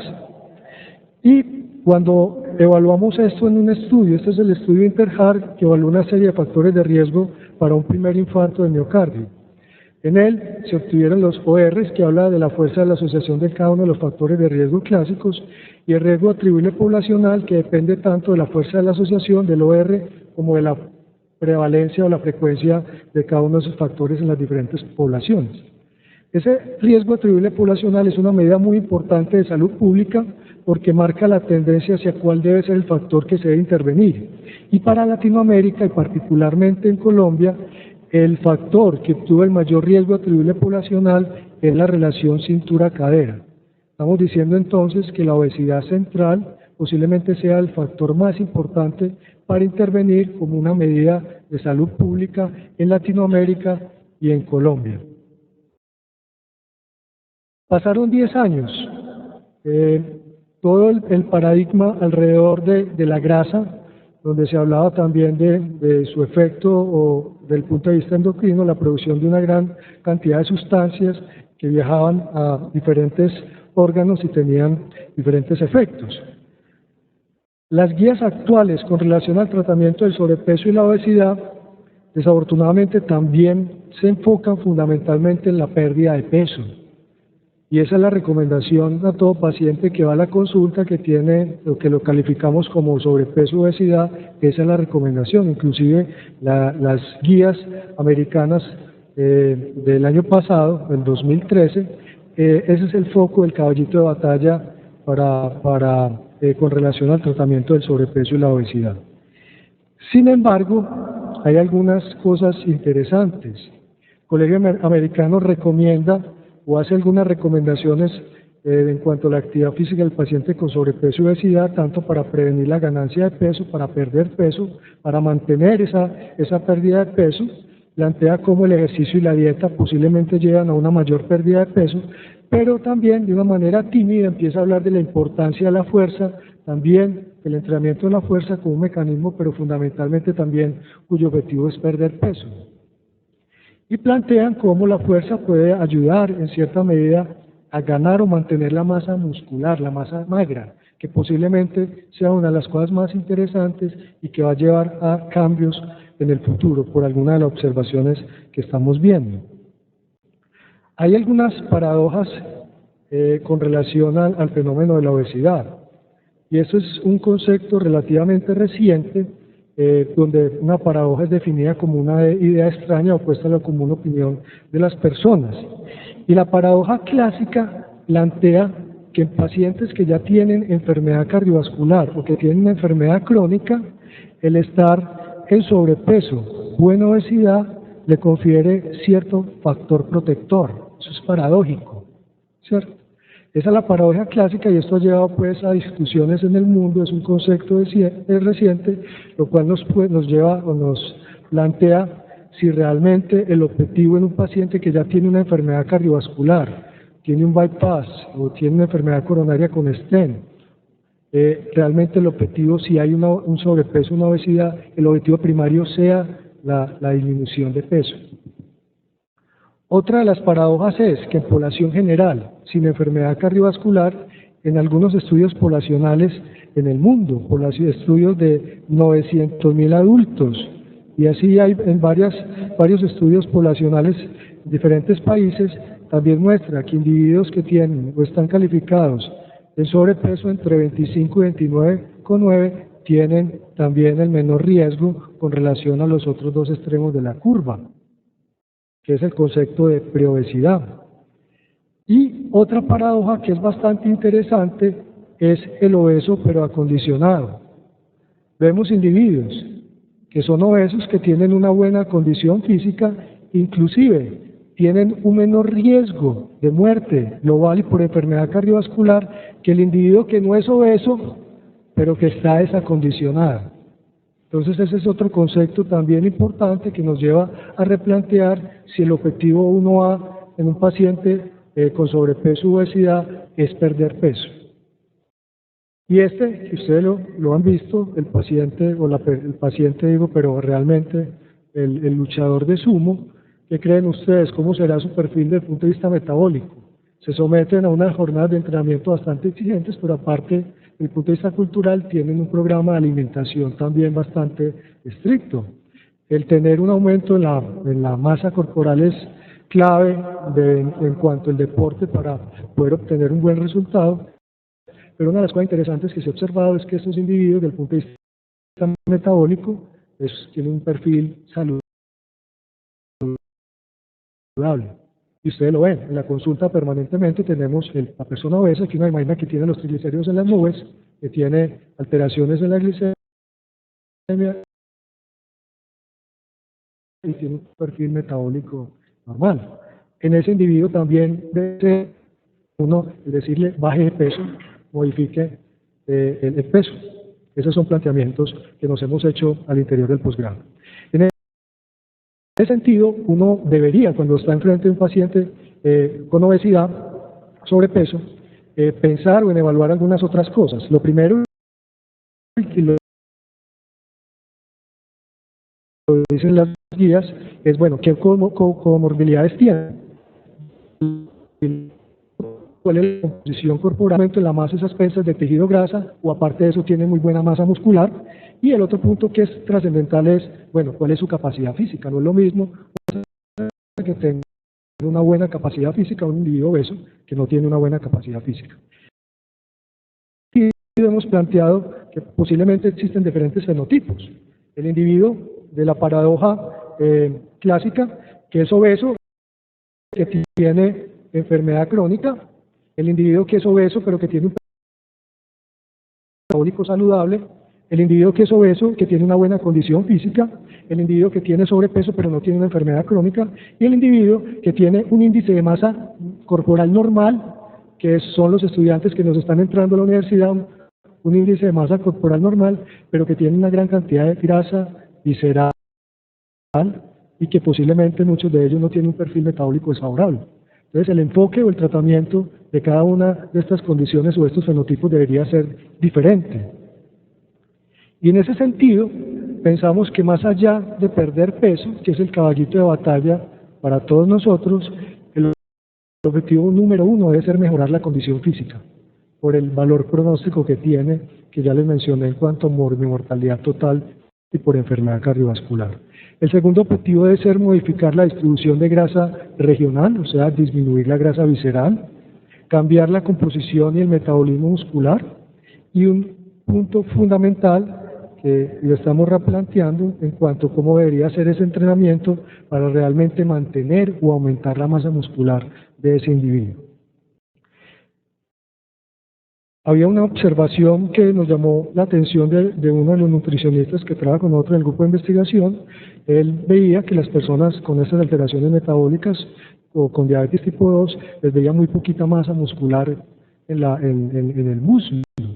Y a partir de esa observación, entonces planteamos un estudio para comparar la masa muscular regional en los diferentes segmentos corporales, dependiendo si había o no síndrome metabólico. Y en este estudio encontramos que los pacientes con síndrome metabólico tenían una disminución de esa masa muscular del muslo, tanto del muslo medio como el muslo proximal, y fue un hallazgo bastante interesante porque nos plantea entonces la importancia que puede tener el músculo en la fisiopatología de estas condiciones y que realmente hasta ahora se le había dado muy poca importancia.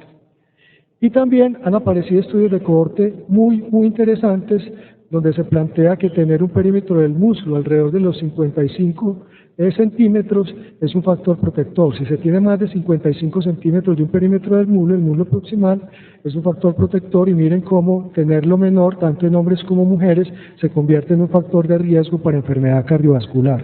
Entonces estamos pasando de medir el perímetro de la cintura a pensar en medir otros indicadores de la masa muscular, como puede ser el perímetro del muslo. Entonces el músculo es un órgano endocrino, ya hay publicaciones muy importantes alrededor de esto. El músculo libera una gran cantidad de mioquinas, se habla de la iricina, de la musclina y también algunas como interleuquinas, como la interleuquina 6, que puede en cierta medida mediar o contrarrestar el efecto preinflamatorio que puede tener la liberación de muchas adipoquinas liberadas por el tejido graso, y a su vez estar involucrado en la fisiopatología de muchas enfermedades crónicas. Miren la gran cantidad de sustancias y el efecto que pueda tener no solamente sobre el tejido graso, sino sobre el mismo páncreas, el mismo hueso, los vasos sanguíneos y también sobre el hígado. Todas esas sustancias, y particularmente es de relevancia la interleuquina 6. Cuando hacemos ejercicio de manera aguda, liberamos grandes cantidades de interleuquina 6, como similar a lo que ocurre en un paciente con sepsis. Sin embargo, la gran diferencia es que esto es de manera transitoria y no se observan los niveles de factor de necrosis tumoral que sí se observan en los pacientes que están sépticos o que tienen algún proceso infeccioso. Entonces, esa respuesta inflamatoria transitoria ante un evento agudo tiene un efecto muy importante sobre diferentes órganos y tejidos y se convierte posiblemente en uno de los mecanismos que explican la mejoría o el efecto del ejercicio en diferentes órganos. En cuanto a la prescripción del ejercicio del paciente con sobrepeso y obesidad, pues no voy a hacer énfasis en lo que ya el doctor Osorio les acaba de comentar, simplemente llamarles la atención sobre las nuevas modalidades de entrenamiento. Hoy en día se sabe que el ejercicio aeróbico de intervalos no está en las guías, y el ejercicio de fuerza a intensidades entre moderadas y altas, obviamente bajo un control estricto, puede tener un mayor efecto desde el punto de vista metabólico. Y hay estudios muy interesantes alrededor de esto en cuanto al aumento en la expresión de algunas enzimas del metabolismo oxidativo, algunos marcadores de biogénesis mitocondrial, y hoy en día se sabe que los pacientes con un programa de entrenamiento aeróbico de intervalos en cuestión de 3 semanas podemos ver una mejoría en el VO2 máximo, en esa capacidad cardiopulmonar, lo observamos más rápidamente con este tipo de entrenamientos. Y cuando lo comparamos con el entrenamiento moderado, hay diferencias con relación a los diferentes factores de riesgo, particularmente la glicemia, la sensibilidad a la insulina, también en la hiponectina, entre otros. ¿Cuál es el efecto entonces? Ya vamos a hablar un poco del efecto del ejercicio en algunas enfermedades crónicas. Lo mismo, esa relación que existe entre capacidad física y mortalidad no se observa solo en las pacientes sanas, sino también en los pacientes con enfermedad cardiovascular. Miren cómo, en la medida que van aumentando los quintiles de la capacidad física, el riesgo va disminuyendo. Este es el grupo de referencia, el tener más de 13 METs en una persona sana o tener más de 10.7 METs en una persona que ya tiene una enfermedad cardiovascular es un factor protector. Y miren, en la medida que disminuye esa capacidad física, hay una relación dosis-respuesta, el riesgo relativo de muerte aumenta. Se dice en términos generales que por cada aumento en un mes en esa capacidad física hay una reducción alrededor del 10-20% en el riesgo de padecer enfermedad cardiovascular o de mortalidad por cualquier causa. Entonces, esto nos llama la atención sobre la importancia de medir la capacidad física, no solamente en el paciente que ya tiene enfermedad cardiovascular, sino también en los individuos sanos, y obviamente intervenir. Traje algunos casos clínicos en 3 condiciones particulares. Me voy a referir a la enfermedad coronaria, a la falla cardíaca y a la enfermedad arterial periférica. Este es un paciente de 68 años que tiene un antecedente de tabaquismo, hipertensión arterial y dislipidemia. Hace 10 años hicieron bypass y ahora consulta porque tiene una angina típica cuando camina a una intensidad de 5 meds. La coronariografía muestra una enfermedad de 3 vasos, los puentes no presentan lesiones, pero se observan algunas placas en vasos distales que no son revascularizables con intervenciones percutáneas. ¿Estaría indicado el ejercicio o no? ¿Y qué esperamos lograr en este paciente? Una de las cosas y los objetivos fundamentales en estos pacientes es que con un programa de entrenamiento con ejercicio podemos aumentar ese umbral de angina. En este caso en particular, pues la angina no se manifiesta en intensidades bajas, relativamente moderadas, pero sí podemos lograr con un programa de entrenamiento con ejercicio poder hacer que la angina no aparezca 5 meds, sino que ya aparezca 6-7 meds. Si los síntomas aparecen en pacientes que tienen o la angina aparece a una intensidad de 2 o 3 meds, es un paciente que tiene síntomas con las actividades de la vida cotidiana. Y si lo entrenamos con un programa de ejercicio en 3 meses, podemos observar que es capaz de hacer la actividad de la vida diaria sin tener síntomas. Eso tiene pues unas repercusiones importantes en la calidad de vida de los pacientes.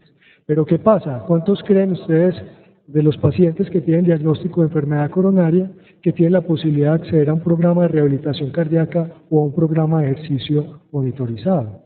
Estadísticas en Estados Unidos hablan que solamente el 16% de todos los pacientes que tienen diagnóstico de alguna enfermedad cardiovascular, cuyos pacientes tienen criterios para ingresar a un programa de rehabilitación cardíaca, realmente lo hacen. En nuestro medio pues no tenemos estadísticas, sin embargo en la ciudad, y ustedes lo ven, cada vez pues hay mayores opciones y ya tenemos varios centros de rehabilitación cardíaca en la ciudad. ¿Qué se sabe en estos pacientes? Podemos disminuir la mortalidad total en un 20% y la mortalidad cardiovascular hasta en un 26%. Miren, ya hay evidencia. ¿Por qué por qué los pacientes no son remitidos a los programas de rehabilitación cardíaca o se les ofrece el ejercicio como una alternativa terapéutica? ¿Por qué estamos pensando en la importancia del betabloqueador, el IECA, y se desconoce o no se le da la importancia que tiene este tipo de intervenciones? Uno pensaría, bueno, ¿cuál es el efecto del ejercicio en la circulación coronaria? ¿Será que esas placas ateroscleróticas regresan? ¿Será que esas placas ateroscleróticas disminuimos la velocidad de progresión? Pero eso puede ocurrir. Básicamente no hay una regresión de la placa, pero sí sabemos que esa velocidad en la cual está progresando esa placa o ese ateroma la podemos disminuir con estos programas integrales de ejercicio y obviamente de cambios del estilo de vida. Pero posiblemente el mecanismo más importante sea la mejoría en la función endotelial. Se mejora la función endotelial, se mejora esa función vasodilatadora, lo cual lleva entonces a que ese miocardio tenga una mejor defensa cuando es sometido a ejercicio en estas condiciones. Entonces hoy en día se sabe que el ejercicio aumenta la expresión de la sintasa de óxido nítrico. ¿Y cómo lo hace? Ese estímulo o esas fuerzas de cizallamiento, de aumento del flujo sanguíneo cuando hacemos ejercicio, lleva un estímulo mecánico sobre la membrana celular de las células endoteliales, genera una serie de señales intracelulares que facilitan el fenómeno de fosforilación de la AKT y obviamente la fosforilación y el aumento de la expresión de la enzima sintasa de óxido nítrico, con todos los efectos benéficos que tiene el óxido nítrico. Entonces ya sabemos que el óxido nítrico es importante porque inhibe el fenómeno de trombosis, es vasodilatador, tiene un efecto de remodelamiento positivo. A su vez, entonces, también está descrito la posibilidad de aumentar o favorecer la migración y la proliferación de las células endoteliales, aumenta la sobrevida de esas células endoteliales, y también algunos estudios, sobre todo en animales, que plantean el fenómeno de vasculogénesis a partir de la movilización y la función de las células progenitoras endoteliales desde la médula ósea. Y hay otros efectos autocrinos, como son el aumento de la función de la sobrevida de esas células y también la reducción en la inflamación, que es clave en el proceso de aterosclerosis. Y un mecanismo muy interesante, que es el fenómeno del preacondicionamiento isquémico. El preacondicionamiento isquémico fue descrito hace muchos años, inicialmente en perros, en animales, donde hacían oclusión de arterias coronarias, pero previamente hacían una oclusión transitoria y volvían y destapaban. Eso lo llamaron preacondicionamiento isquémico porque ante un evento isquémico o una oclusión aguda, esos perros tenían una mayor posibilidad de sobrevivir, hacían menos arritmias, hacían menos disfunción ventricular ante esos eventos isquémicos. Y uno de los mecanismos más interesantes que explica el preacondicionamiento isquémico es el aumento en la expresión de proteínas de shock térmico de la familia 72. Y eso está descrito en animales y en humanos, y posiblemente es uno de los mecanismos que podrían en cierta medida explicar el efecto del ejercicio en los pacientes que tienen una enfermedad coronaria. En ese sentido, un paciente con una enfermedad coronaria, como les acabo de comentar, que ingrese a un programa de ejercicio, que obtenga los beneficios del entrenamiento, miren que permanentemente está siendo sometidos a fenómenos de isquemia repetitiva, genera toda esa maquinaria enzimática y la expresión de estas proteínas que lo defienden ante la presencia de un evento agudo o una oclusión aguda. Ese paciente tendría, en ese sentido, mayor probabilidad de sobrevivir por el menor riesgo que existiría de arritmias y también de disfunción ventricular transitoria ante ese evento isquémico. Hay evidencia científica. Este investigador es una de las personas que más ha trabajado mostrando todos los efectos del ejercicio desde el punto de vista molecular, estudios también epidemiológicos interesantes, y un estudio que fue publicado en el New England en el año 2000, que es clave para nosotros, donde se demostró que pacientes con enfermedad coronaria, luego de 4 semanas de un programa de ejercicio monitorizado, esto lo hicieron en el hospital, evaluaron la función endotelial intracoronaria, demostraron el efecto o la mejoría en el flujo sanguíneo coronario, posiblemente mediado por una mejoría en la función endotelial.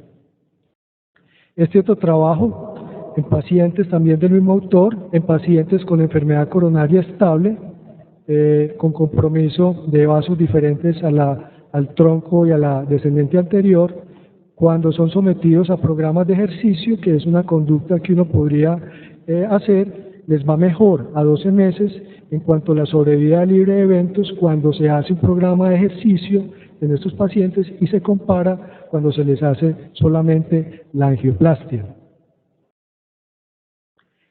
En esta institución, donde tengo la oportunidad de trabajar, estamos trabajando con pacientes con enfermedad coronaria, los involucramos en un modelo integral de tratamiento donde está el ejercicio, la utilización de tecnologías para hacer diagnósticos precoces, cardiografía de impedancia, análisis de onda de pulso, también dispositivos para hacer monitorización en casa. La enfermera permanente ante la posibilidad de cualquier síntoma, el paciente tiene un acceso inmediato a la atención. Y en este estudio, donde tuvimos la oportunidad de comparar un grupo de pacientes que entraron a nuestro modelo integral versus un grupo de pacientes, una cohorte histórica que siguieron en el sistema de forma tradicional, observamos algunas cosas interesantes. En un año de seguimiento, la supervivencia acumulada, la sobrevida libre de eventos cardiovasculares y la sobrevida libre de nuevos eventos coronarios superior en ese grupo de pacientes que ingresaron al modelo nuestro en SICOR.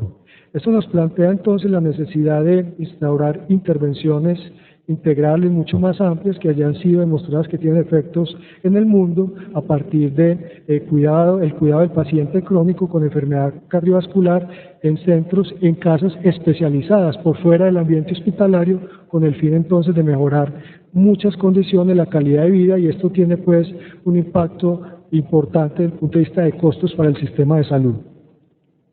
En falla cardíaca, rápidamente, 64 años, antecedentes de enfermedad coronaria, fracción de eyección del 20%, una clase funcional 2, con un bloqueo de rama izquierda remitido al programa de rehabilitación cardíaca. Pacientes con fracción de eyección del 15%, contraindicado el ejercicio.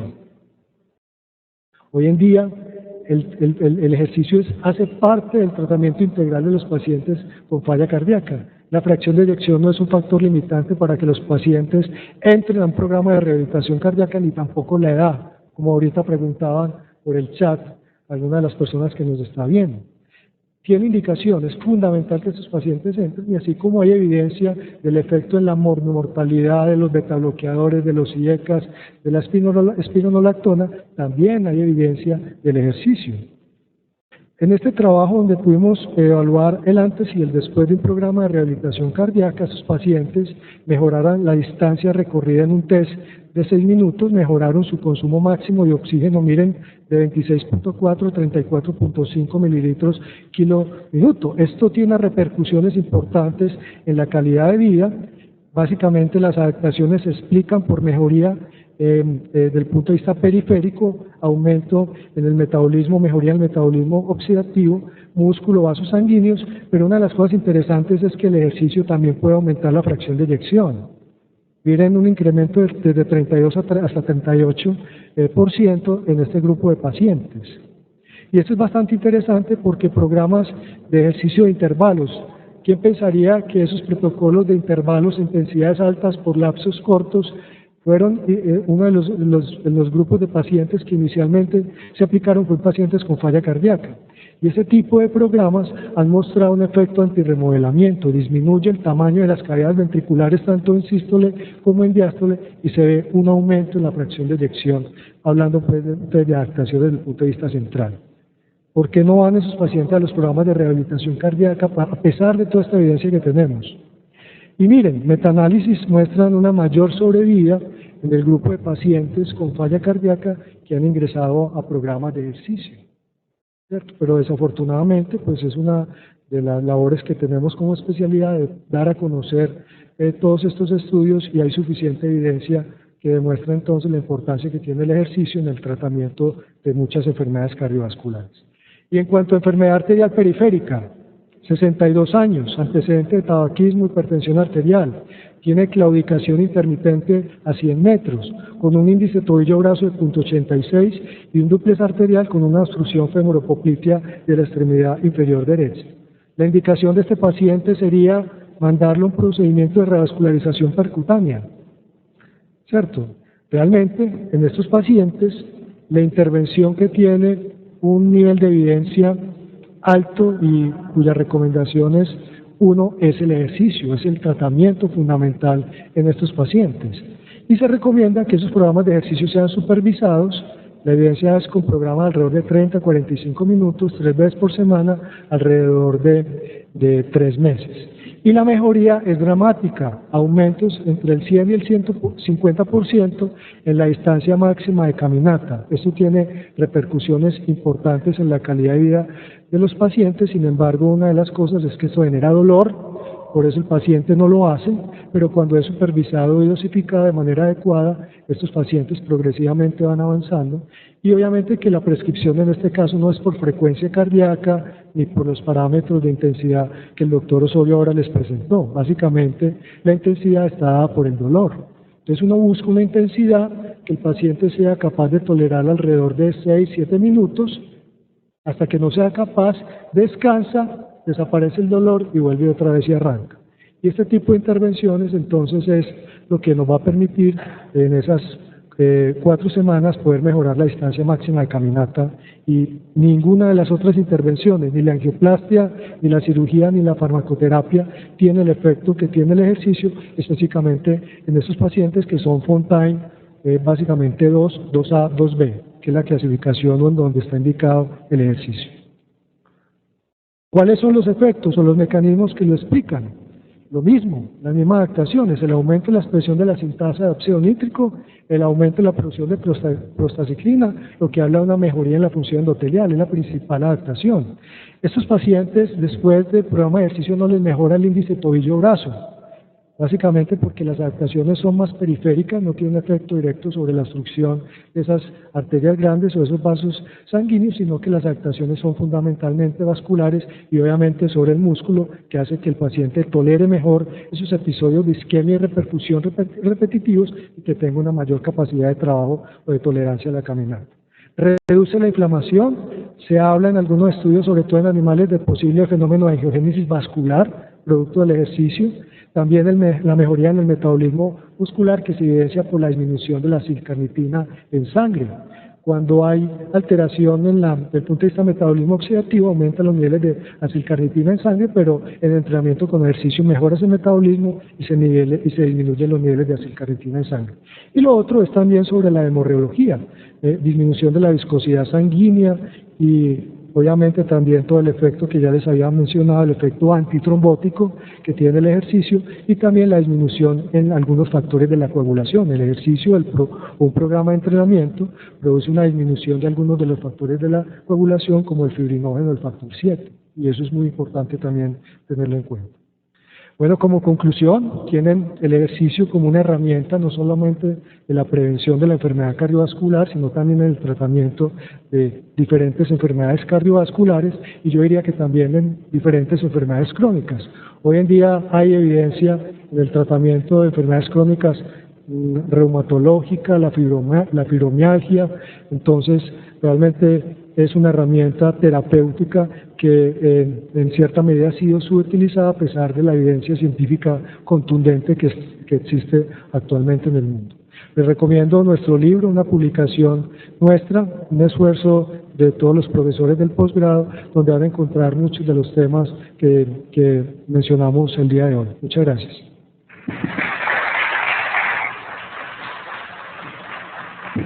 Antes de dar paso a las preguntas, quiero informarles que tanto las presentaciones de hoy como el material de la semana entrante ya están montados en la plataforma de Moodle.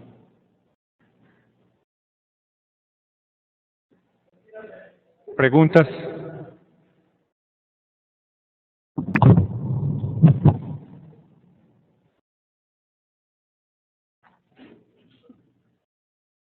Doctor, yo quisiera saber el ejercicio como factor protector independiente en el desarrollo de cáncer, si realmente es un factor protector independiente y si lo es, ¿qué tipo de cáncer específico puede proteger? Bueno, básicamente los estudios, también hay evidencia con cáncer, básicamente en cáncer de mama, ¿cierto? Se sabe que las mujeres que tienen actividad física regular tienen un menor riesgo de padecer cáncer de mama. Hay algunos estudios también en cáncer de próstata, pero realmente la mayor evidencia en cuanto a cáncer es en cáncer de mama específicamente. Bueno, ¿alguna otra pregunta?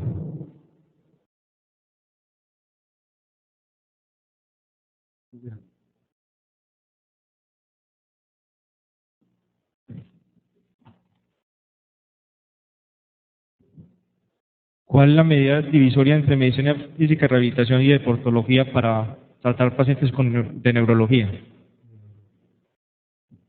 Bueno, realmente de medicina aplicada a actividad física y el deporte, realmente es el nombre de nuestra especialidad. Realmente nosotros no nos enfrentamos a pacientes con enfermedades o lesiones neurológicas, ese es un campo más específico de la fisiatría. Sin embargo, pues hay controversia sobre cuál debe ser el papel del especialista en medicina deportiva en los programas de rehabilitación cardíaca o en el tratamiento de pacientes con enfermedades crónicas.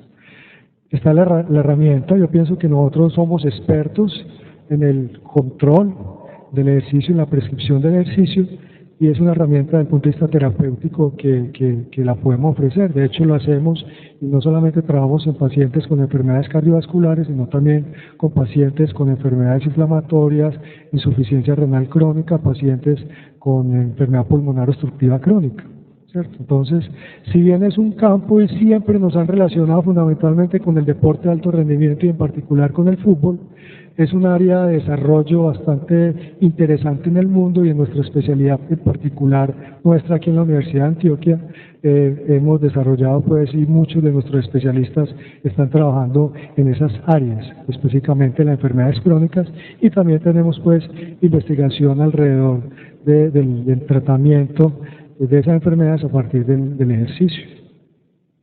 Pero realmente en cuanto a las enfermedades neurológicas, nosotros, eso es un campo pues específico para la fisiatría, claro que sí. Sin embargo, es una de las cosas que lo hemos mencionado. No se trata de quién debe hacer o no debe hacer o trabajar en ciertas áreas. Yo pienso que somos complementarios en el tratamiento de esos pacientes y ahí, si bien el efecto del ejercicio es claro en muchas de las enfermedades crónicas, también hay otras cosas que hay que hacer con ellos en cuanto a la rehabilitación.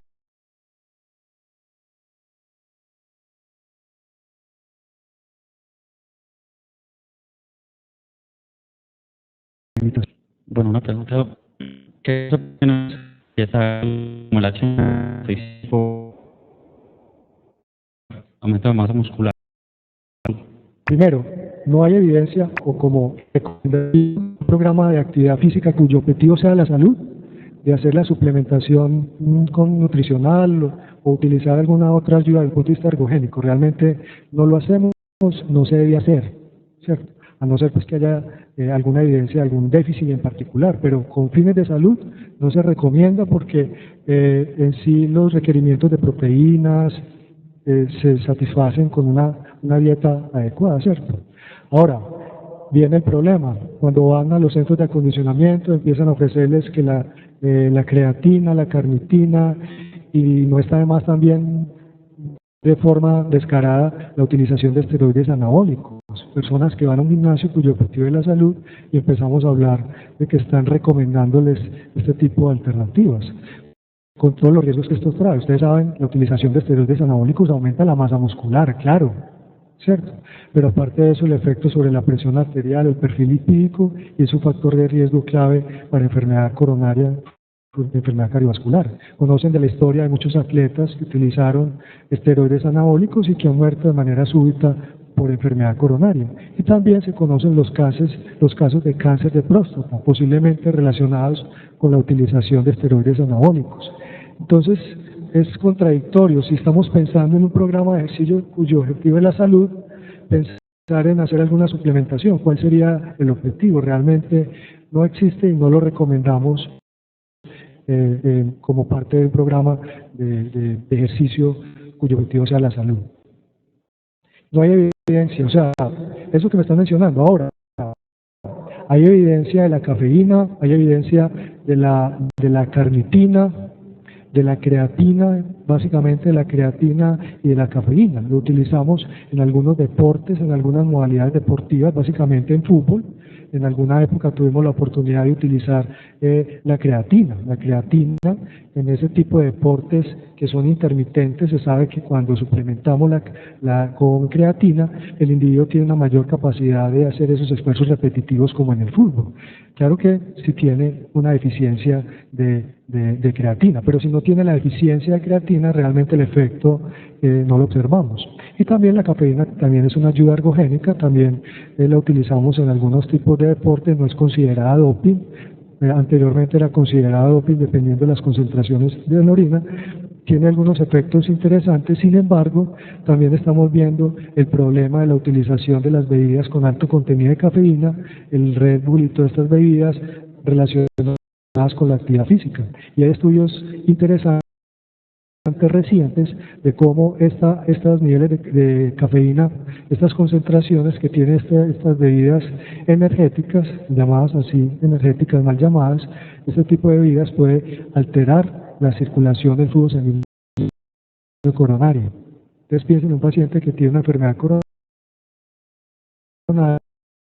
desconocida, se va a hacer ejercicio y se toma o aumenta los niveles de cafeína. O sea, durante el ejercicio aumenta el flujo sanguíneo coronario, es necesario para poder mantener las demandas miocárdicas de oxígeno. Entonces, si damos cafeína, eso puede alterar ese flujo sanguíneo miocárdico. Si tiene una obstrucción, mire lo que puede ocurrir. Entonces, es un llamado de atención porque no recomendamos la utilización de altas dosis de cafeína que contiene estas bebidas como parte de una rutina cotidiana que la recomiendan o la prescriben en los gimnasios. No son médicos generalmente, afortunadamente. Son entrenadores que no tienen conocimiento del manejo de estas sustancias. Como complemento a lo que plantea el doctor, en las fases finales del semillero vamos a tener una charla dedicada exclusivamente a lo que significan y el uso de bebidas energizantes y sus implicaciones a la salud. Un toxicólogo va a tratar este tema específicamente. Doctor, una pregunta Sí. con respecto a las prácticas de ahora del CrossFit. ¿Cuál es el problema del CrossFit? Sí, realmente este tipo de actividades no tiene ningún control, o sea, no se controla la intensidad, la frecuencia, la duración, todo lo que les acabo de mencionar el doctor Ciro. Si uno no tiene un control de eso, pues no tiene una dosis, entonces es inespecífico. Realmente estamos viendo muchos problemas relacionados con este tipo de actividades. Es entrenamiento militar, a la guerra, ¿cierto? Y muchos sobreviven y les gustan. Pero realmente este tipo de prácticas no son saludables y más la forma en que se desarrollan. Bueno, ¿alguna otra pregunta? Sí, ya la voy a... Doctor, ¿cómo sería la prescripción del ejercicio en un paciente con asma o EPOC como para mejorar su capacidad pulmonar y pues con eso obviamente pues como su... Sí, no lo mencioné, pues tenemos experiencia en pacientes con EPOC, bastante desde hace muchos años. Tuvimos la oportunidad de tener un programa de rehabilitación pulmonar en el Hospital San Vicente de Paúl. Es clave, esos pacientes son los mismos principios de entrenamiento que el doctor Ciro les presentó en la charla inicial.